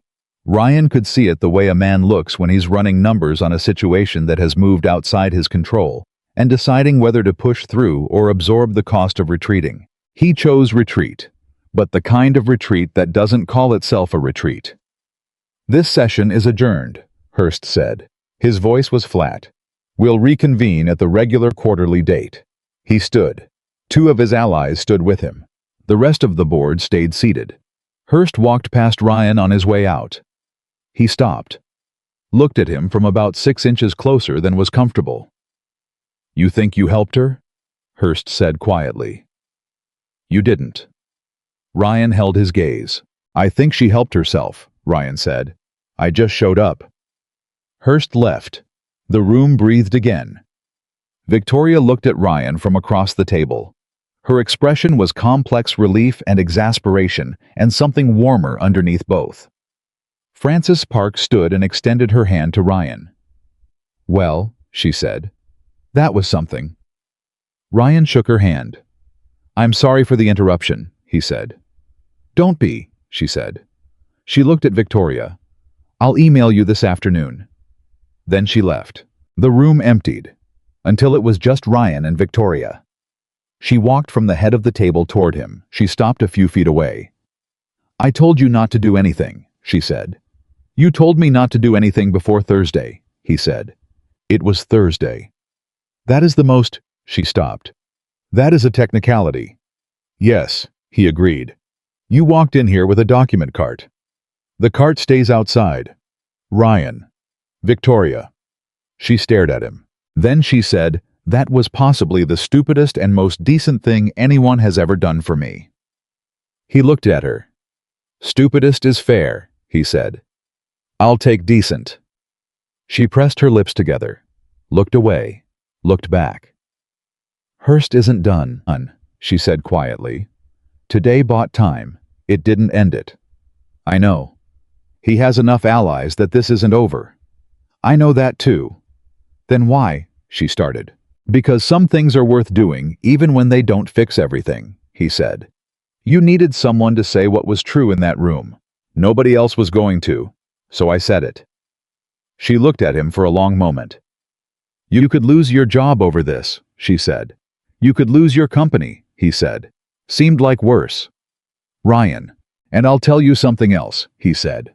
If I lose the job because I walked into a boardroom and told the truth about a person I care about, then I'll find another job. That's not a problem I can't solve. He paused. But I couldn't sit downstairs and do nothing. That's not who I am. And you knew that when you met me.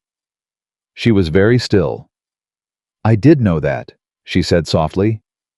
Yeah, he said. So. She exhaled. And then she did something that surprised him. She laughed. Not the boardroom door laugh. Not even the park bench laugh. Something rawer than either of those. The laugh of someone who has been holding something very tightly and has finally been given permission to put it down. "A document cart," she said. "It's a good cart," he said. "Very authoritative looking." She shook her head. "Ryan Whitmore," she said. "Victoria Caldwell," he said. They looked at each other in the empty boardroom. "What happens now?" she asked. "Now," he said, "you send Karen home early because she's been holding her breath since Monday. You call your lawyer and give them the update. You read whatever Frances Park sends you this afternoon because I think she might be more useful than you've given her credit for." He paused. "And then you eat something because you look like you haven't eaten a real meal since Saturday." She blinked. "That's very specific." "I pay attention," he said. She was quiet for a moment. "And you?" she asked. "I'm going to go pick up my cart," he said, "and finish my route and go get Lily from school and make pasta for dinner, and try to explain to a 6-year-old why her father walked into a boardroom today with a mail cart and a plan that was about 60% impulse." "What's the other 40%? He looked at her. "You," he said. "The other 40% is you." She held his gaze. "Ryan." "Yeah. Thank you," she said, quietly, completely. "Don't thank me yet," he said. "Hurst is still out there." "I know," she said. "But thank you anyway." He picked up his jacket, walked to the door. "Ryan," she said behind him. He turned. "The dog," she said. "When Lily finally convinces you, make sure it's big enough for commitment." He stared at her. She looked back at him with an expression that was entirely composed, except for the very specific light in her eyes that meant she was delighted by her own joke. He shook his head. He was smiling when he walked out. He picked up the cart. He went back to the service elevator. He pressed the button for the 8th floor and resumed his route, and the building went on around him. Around him 2,000 people going about their Tuesday in complete ignorance of what had just happened on the 30th floor. And Ryan pushed his cart and thought about pasta and Lily and 6-year-old logic, and a woman who had just stood up in a boardroom and refused to apologize for being human. He thought she was the most impressive person he'd ever met. He thought Gerald Hurst had no idea what he was dealing with. And he thought that whatever came next, and something was definitely coming next, because men like Hurst didn't retreat without planning their next move, they were going to face it differently than they'd faced today. Not alone. Not one standing up while the other one waited. Together. That night, Lily ate her pasta and told Ryan about a project at school where they were building a model of a city, and she'd been put in charge of the bridges. "Both kinds?" Ryan asked. She gave him a look. "The model kind," she said patiently. "We're using popsicle sticks." "Right," he said. She twirled her fork. "Daddy," she said. "Yeah." "Is your friend from work okay?" He looked at her. "Why do you ask?" Lily shrugged. "You have the look like when something happened and you fixed it, but you're still thinking about it." Ryan set down his fork. He looked at his daughter's 6-year-old blue hair tie, pasta sauce on her chin, completely serious. "She's okay," he said. "Did something bad happen?" "Something hard," he said carefully. "But she handled it." "By herself." He thought about it. "Not completely by herself," he said. Lily nodded slowly with the gravity of someone who understood this was important. "Good," she said. She went back to her pasta. "People shouldn't have to do hard things completely by themselves." Ryan looked at her for a long moment. "No," he said. "They shouldn't." She looked up at him with her grandmother's eyes. "Can we get a dog?" she said. He laughed. "Lily."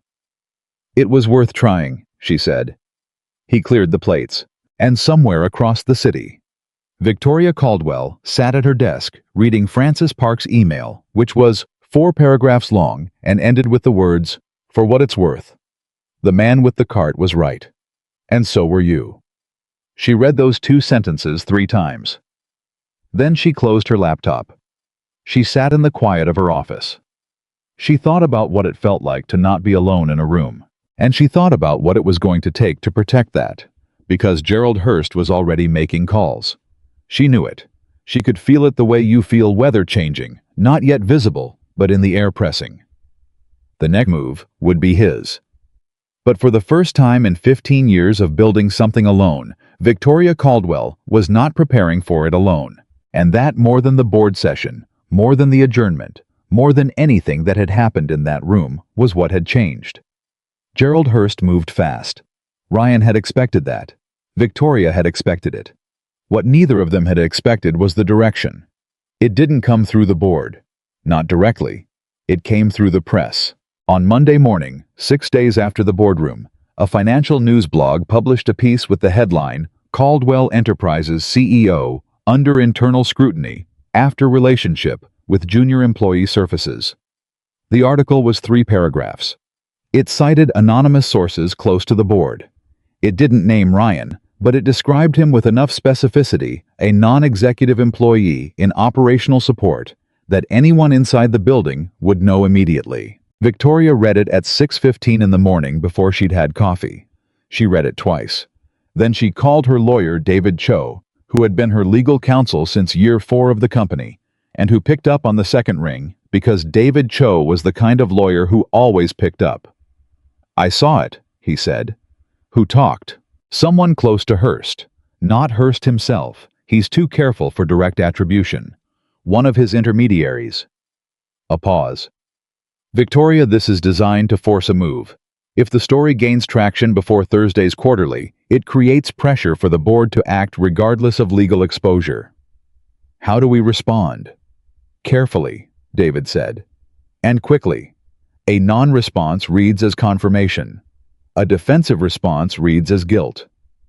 We need something that reframes the story without feeding it." Victoria was quiet for a moment. "I'll call you back in an hour," she said. She put the phone down. She sat in her apartment, the empty apartment she'd told Ryan about in a dark hallway, and thought about 15 years. About every room she'd walked into where someone had doubted her.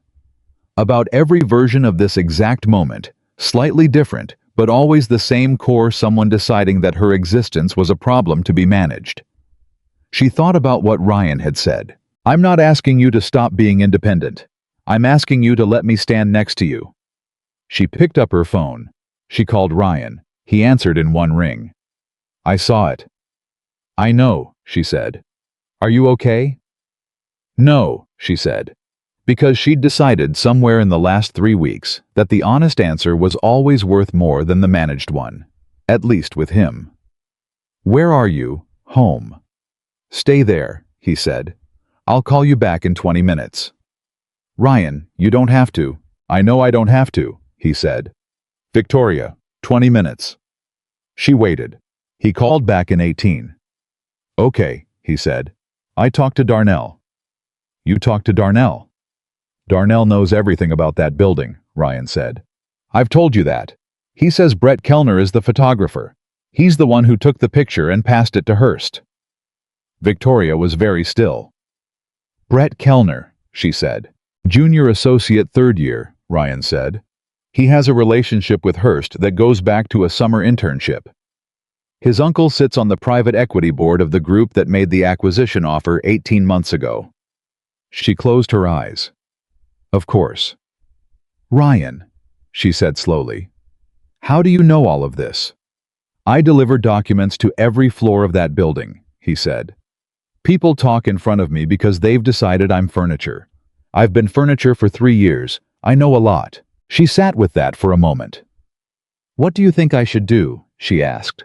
And she was aware asking it that 6 weeks ago she would never have asked anyone that question, would have seen it as weakness, would have believed that asking made her less. She now understood that knowing who to ask was not weakness. It was its own kind of intelligence. "I think," Ryan said carefully, "that you stop playing defense and go on offense. Not aggressive, not angry, just clear. You get in front of a camera and you talk." "Talk about what?" "About the company," he said. "About the work. About the sustainability numbers and the Q3 projections and the 5-year model. You make the story about the business because the business is good, and Gerald Hurst has been betting that you'll be too busy defending your personal life to remind everyone of that." She thought about it. "If I go on record," she said, They'll ask about the relationship. Yeah, he said. And you'll answer it. How? Honestly, he said. You say yes. I know someone who works in this building. Yes, it became personal. No, it has not affected a single operational decision. And then you pull up the numbers and let them speak. A pause. Because the numbers are on your side, Victoria. They've been on your side. That's why Hearst is using a photograph instead of a spreadsheet. She exhaled slowly. You're right, she said.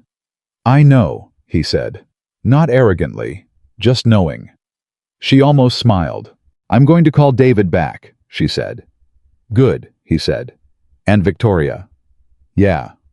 Eat something first. I'm serious. She looked at her empty kitchen. Ryan? I know. You're a CEO. You don't need someone to tell you to eat breakfast. But you've been running on coffee and adrenaline since Monday, and it's affecting your processing speed, which you won't admit, but I can hear it. She stared at the phone. You can hear my processing speed. I can hear the pause before you answer, he said. It's longer than usual. Eat something, then call David. She stood up, found bread, made toast, ate it standing at the counter, and felt despite everything steadier. She called Dave back and told him what she'd decided. David was quiet for a moment. Then, it's a risk. Everything is a risk, she said. Set up the interview. He set it up. The interview ran. Wednesday afternoon, a business journalist named Carla Mendez, who had covered Caldwell Enterprises since its third year, and who had Victoria knew a reputation for precision rather than spectacle. Victoria requested her specifically. The location was the company's main conference room, not a neutral site, which was intentional. She was on her ground. Carla opened with the business. Victoria answered every question about Q3, about the sustainability initiative's projected returns, about the acquisition offer she'd declined, and why. Because this company's long-term independence serves our employees and shareholders better than a short-term liquidity event, and about the board composition and the governance structure. Then Carla said, There's been a report about a personal relationship with an employee. Can you address that? Victoria looked directly at the camera. Yes, she said. I know someone who works in this company. That became something personal. It happened transparently. It happened between two adults, and there is no company policy existing or proposed that would characterize it as a conflict of interest, because it has not influenced any decision I have made in this building. She paused. What I will say is this. I am not interested in living a life where I am required to be less than fully human in order to be taken seriously as a leader. If that's the standard being applied to me, I'd like someone to show me where it's applied equally to every other executive in this industry. Carla looked at her. Is that a challenge to the board? It's a statement of fact, Victoria said. The interview published Thursday morning. By noon, it had been shared 14,000 times. By 2 o'clock, 3 of the 5 board members who'd been on the fence had sent Victoria private messages, not official communications, not memos, but actual messages, indicating their support for the quarterly review proceeding as scheduled, without the special conduct agenda. Francis Park sent a one-sentence email that said, "That's how it's done." Gerald Hearst said nothing. His silence, Victoria knew, was not concession. It was recalculation.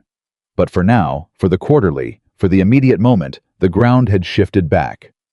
Ryan watched the interview on his phone during his lunch break, sitting in the break room on the 9th floor with the good coffee machine. And when it ended, he sat there for a moment before he put the phone away. Darnell came in, poured coffee, sat across from him. Saw it, Darnell said. Yeah, Ryan said. She's something, Darnell said. Not casually, seriously. Yeah, Ryan said. She is. Darnell looked at him. You okay? Ryan thought about it honestly. He started, stopped, started again. I've spent 3 years in this building being the guy nobody sees. And somewhere in the last 2 months it turned into this. Whatever this is. He shook his head slowly. I don't entirely know what to do with that. What do you mean? I mean she's... Ryan exhaled. She's Victoria Caldwell. And I love... He stopped. Darnell's eyebrows went up. Ryan looked at his coffee. I care about her, he said carefully. Uh-huh, Darnell said. That's what I said. That's not what you almost said. Ryan looked up. Darnell was watching him with the steady expression of a man who had known Ryan for 3 years and had no interest in pretending he hadn't heard what he'd heard. It's complicated, Ryan said. Everything worth it is complicated, Darnell said. He stood up, picked up his coffee. You know what's not complicated? What? The fact that she did that interview, knowing people were going to push back, knowing Hearst was going to weaponize it. She did it anyway. He paused at the door. She sounds like someone who's decided what she's not willing to lose. He left. Ryan sat with that for a long time.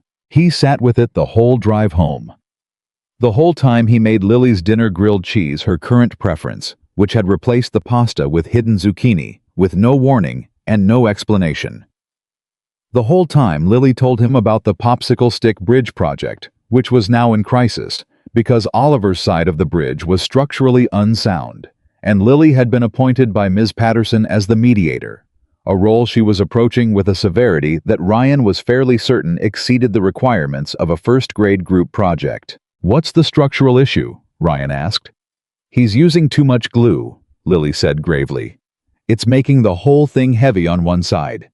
And what did you tell him? I told him glue isn't strength, she said. Structure is strength. Ryan stared at her. Where did you get that? She shrugged. I made it up. Is it right? Yeah, baby, he said quietly. It's right. She nodded satisfied and bit into her grilled cheese. He cleaned up the kitchen and put Lily to bed. 3 books, 2 glasses of water, 1 extended negotiation about whether the blue hair tie could stay in overnight. It cannot, Lily, you'll wake up tangled. And 1 final visit after she'd called him back to report that she was certain she'd heard a sound outside, and the investigation required his personal attention. There was no sound. There was, as always, just Lily finding one more reason to have him close. He sat on the edge of her bed for a few minutes, after she'd finally closed her eyes in the dark, listening to her breathe. He thought about what Darnell had said. He thought about what he'd almost said to Darnell. He thought about the first time he'd seen Victoria in that elevator. Exhausted, composed, the particular look of someone who had been strong for so long they'd forgotten what it felt like to put it down. I thought about who she was now in the moments that were just theirs. The coffee cups with both hands. The real laugh. The way she'd sat on a park bench and looked at his sleeping daughter like she was seeing something precious and fragile and completely new. He thought, I love her. He thought it clearly and fully, and without the hedging he'd used with Darnell. He thought, that's going to complicate everything. He thought, I don't care. He kissed Lily's forehead and went to the living room and sat on the couch and called Victoria. She answered on the 3rd ring. I watched it, he said. I know, she said. She sounded tired. The good kind of tired, the kind after something hard that went the way it was supposed to. David says the board response has been positive. I know, he said. How do you feel? A pause. Honestly. Always. Like I ran a marathon in dress shoes, she said. Functional. Painful. Not entirely sure my feet still work. He smiled. You were incredible, he said. Ryan. I'm not saying it to be kind, he said. I'm saying it because it's true. You went into that interview and you didn't apologize for anything. You told the truth and let it stand. That's harder than it looks. She was quiet. I kept thinking, she said, about what you said, about the numbers being on my side. And I thought he's right. The numbers are on my side. Why am I sitting here trying to manage a narrative about my personal life when the business case is stronger than anything Hearst has thrown at it? Because they made you think the personal life was the actual threat, Ryan said, when the actual threat was always the sustainability vote. Yes, she said. Hearst isn't done, Ryan said. You know that. I know, she said. But the quarterly is scheduled for next Thursday. With 3 more board members back in my corner after today, I have the votes I need to push the sustainability initiative into phase 3. She paused. Which makes his leverage significantly smaller. And Brett Kellner. A beat. Being handled, she said carefully. Legally. David is drafting a letter. Ryan nodded. They were quiet for a moment. Ryan, she said. Yeah. Can I ask you something?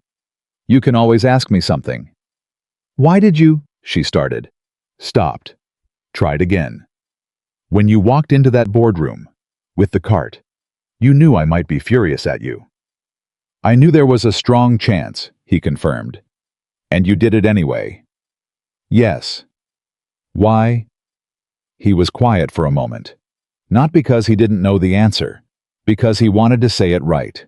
Because, he said finally, I've spent 3 years in that building being the person nobody sees, and I watched them decide they could make you invisible too, make you smaller, make you answerable for being human, and I thought not while I'm in the building.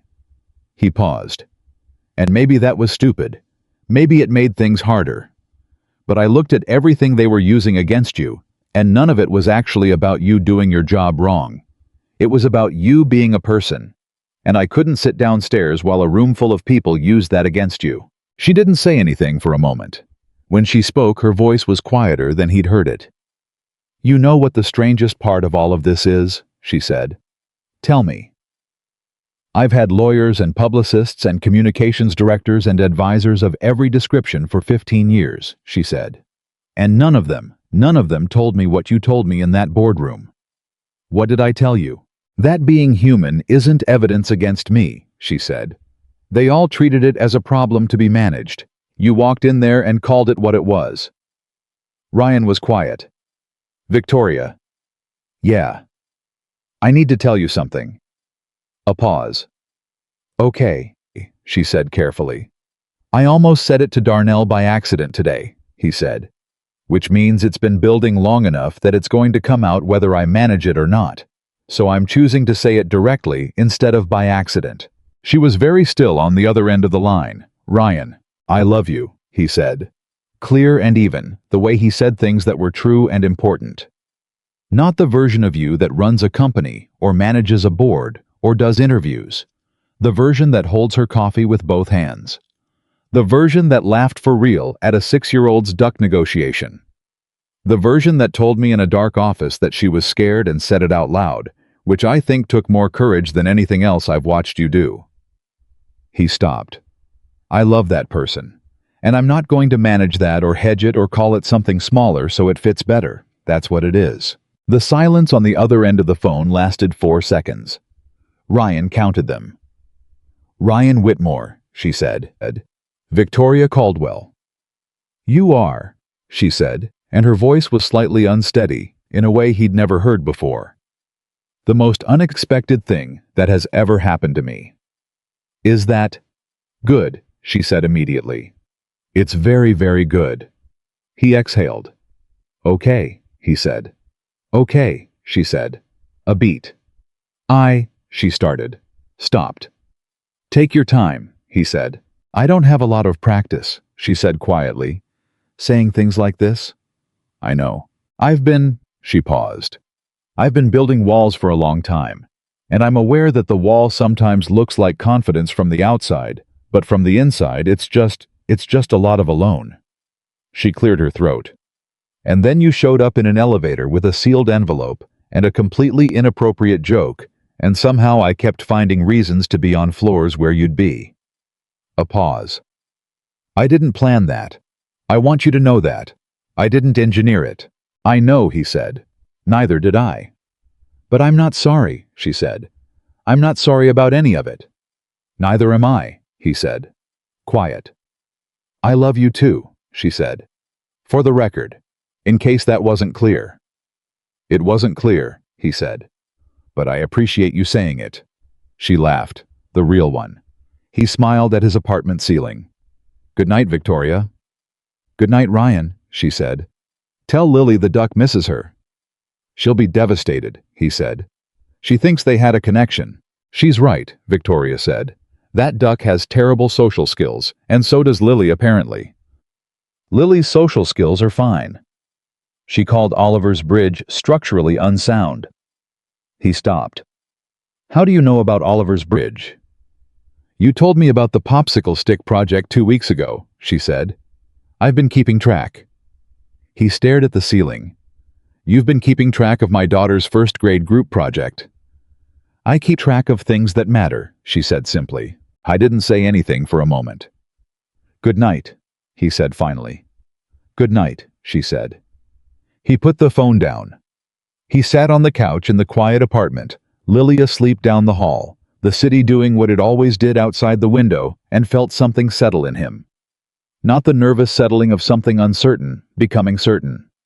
The deep settling of something that had been true for a while and had finally been said out loud. The quarterly board meeting was the following Thursday. Victoria was prepared in the way that Victoria Caldwell prepared for things that mattered completely, methodically, and without visible anxiety. She had the numbers. She had David Cho. She had Francis Park, who had become in the last 2 weeks a quietly powerful ally. She had 3 board members who'd been moved by the interview, and 2 who'd been unaligned all along, and were now clearly breaking towards stability over disruption. Gerald Hurst arrived at the quarterly with the composure of a man who had decided he was playing a longer game. Ryan wasn't in the building that morning. He'd decided that on his own. He'd told Victoria the night before, "I won't be there tomorrow." "Ryan, you don't have to." "I know," he said. "But the story they've been telling about me about us is that I'm a destabilizing influence, that I walked into the boardroom to create chaos. If I'm in the building during the quarterly, I give Hurst something to point at. If I'm not there, you just have the numbers. And the numbers win." She was quiet. "You've thought about this," she said. "I've thought about you," he said. "Which is the same thing." She exhaled. "You're right," she said. "I'll be near my phone," he said. "Call me when it's done." He took a personal day. He took Lily to school. He came home and cleaned the apartment and tried to read and failed at reading and paced the kitchen until Mrs. Okafor, who had an almost supernatural sensitivity to when Ryan was struggling, knocked on his door at 11 o'clock with a plate of jollof rice and the information that she was coming in, regardless of whether he invited her. She came in. She sat at the kitchen table. "Tell me," she said. He told her. Not everything, but enough. The relationship, the board, the photograph, the quarterly meeting happening right now without him in it, because the right thing was to stay out of it. Mrs. Okafor listened the way she always listened, with the total attention of someone who had been alive long enough to know that most things people worried about weren't the real thing they were worried about. When he finished, she was quiet for a moment. "You're not worried about the meeting," she said. He looked at her. "I'm worried about the meeting," he said. "No," she said patiently. "You're worried that she wins the meeting and then realizes she doesn't need the complication." He opened his mouth, closed it. "Ryan," Mrs. Okafor said, "I've known you for 3 years. I watched you raise that little girl from 3 years old without asking a single person for more than you absolutely needed. You've spent 3 years convincing yourself that needing less is the same as being okay." He looked at the table. "This woman," Mrs. Okafor said, "she sees you."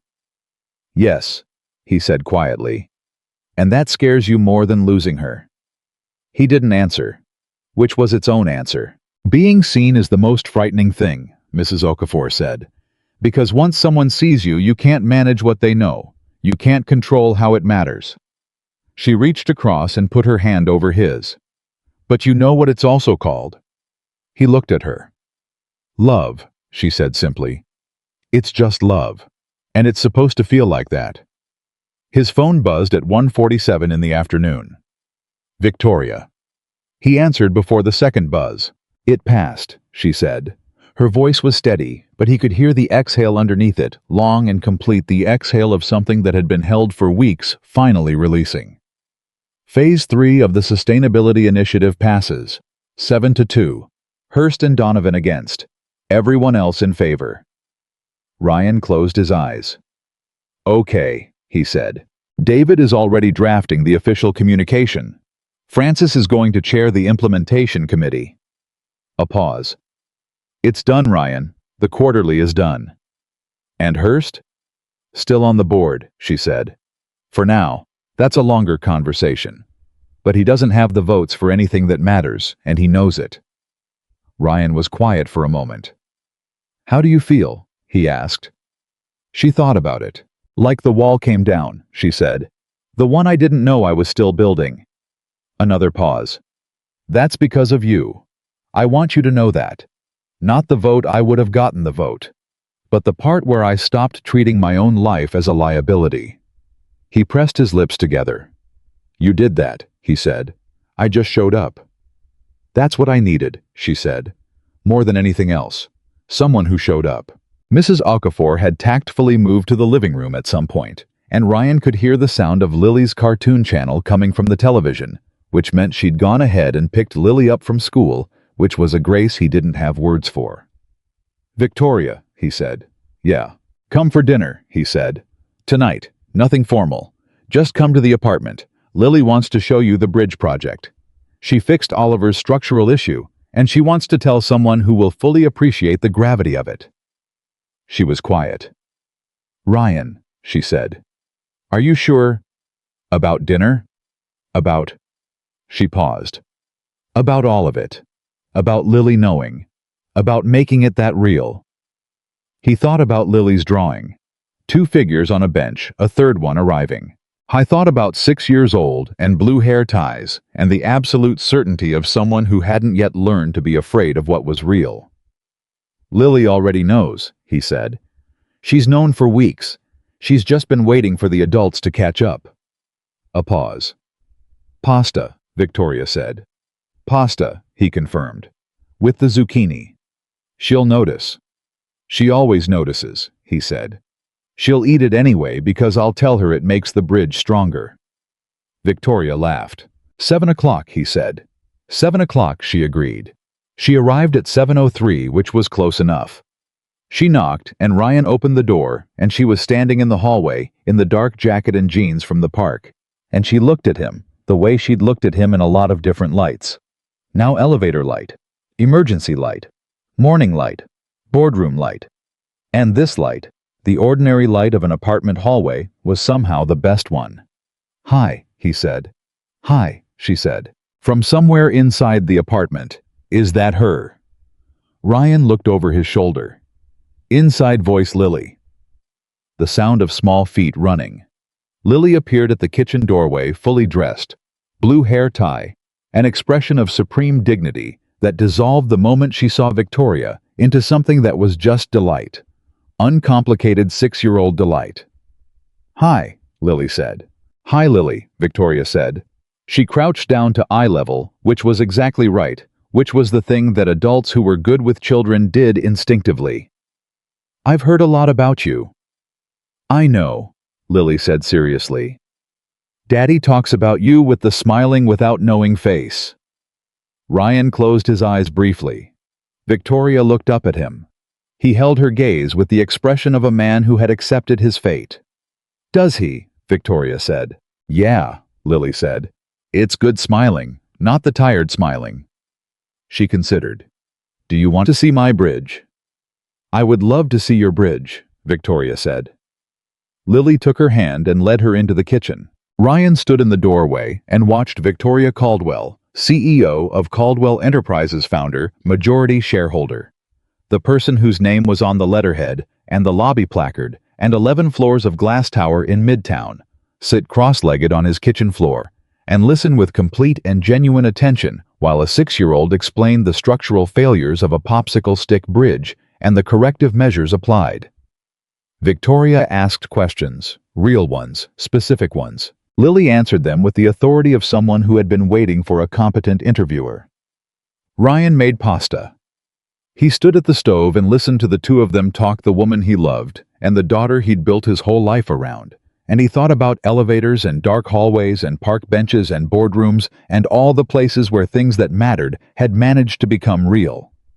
He thought about luck, the joke he'd made in an elevator that had no business being as true as it turned out to be. The look on Victoria's face when she'd turned around that first time. Not anger, not frost, just genuine trying to understand. He thought about the morning Lily had said he was smiling without knowing it. He thought she was right. He had been. He set the pasta on the table. Lily climbed into her chair. Victoria sat across from her. Ryan sat between them. Nobody announced anything. Nobody made a speech. It was just dinner. 3 people at a kitchen table in an ordinary apartment, pasta, going cold in the serving dish, because Lily was explaining the secondary engineering challenges of the bridge, while Ryan and Victoria both pretended to be patient and were actually just genuinely interested. At one point, Victoria caught Ryan's eye across the table. She didn't say anything. He didn't either. But something passed between them.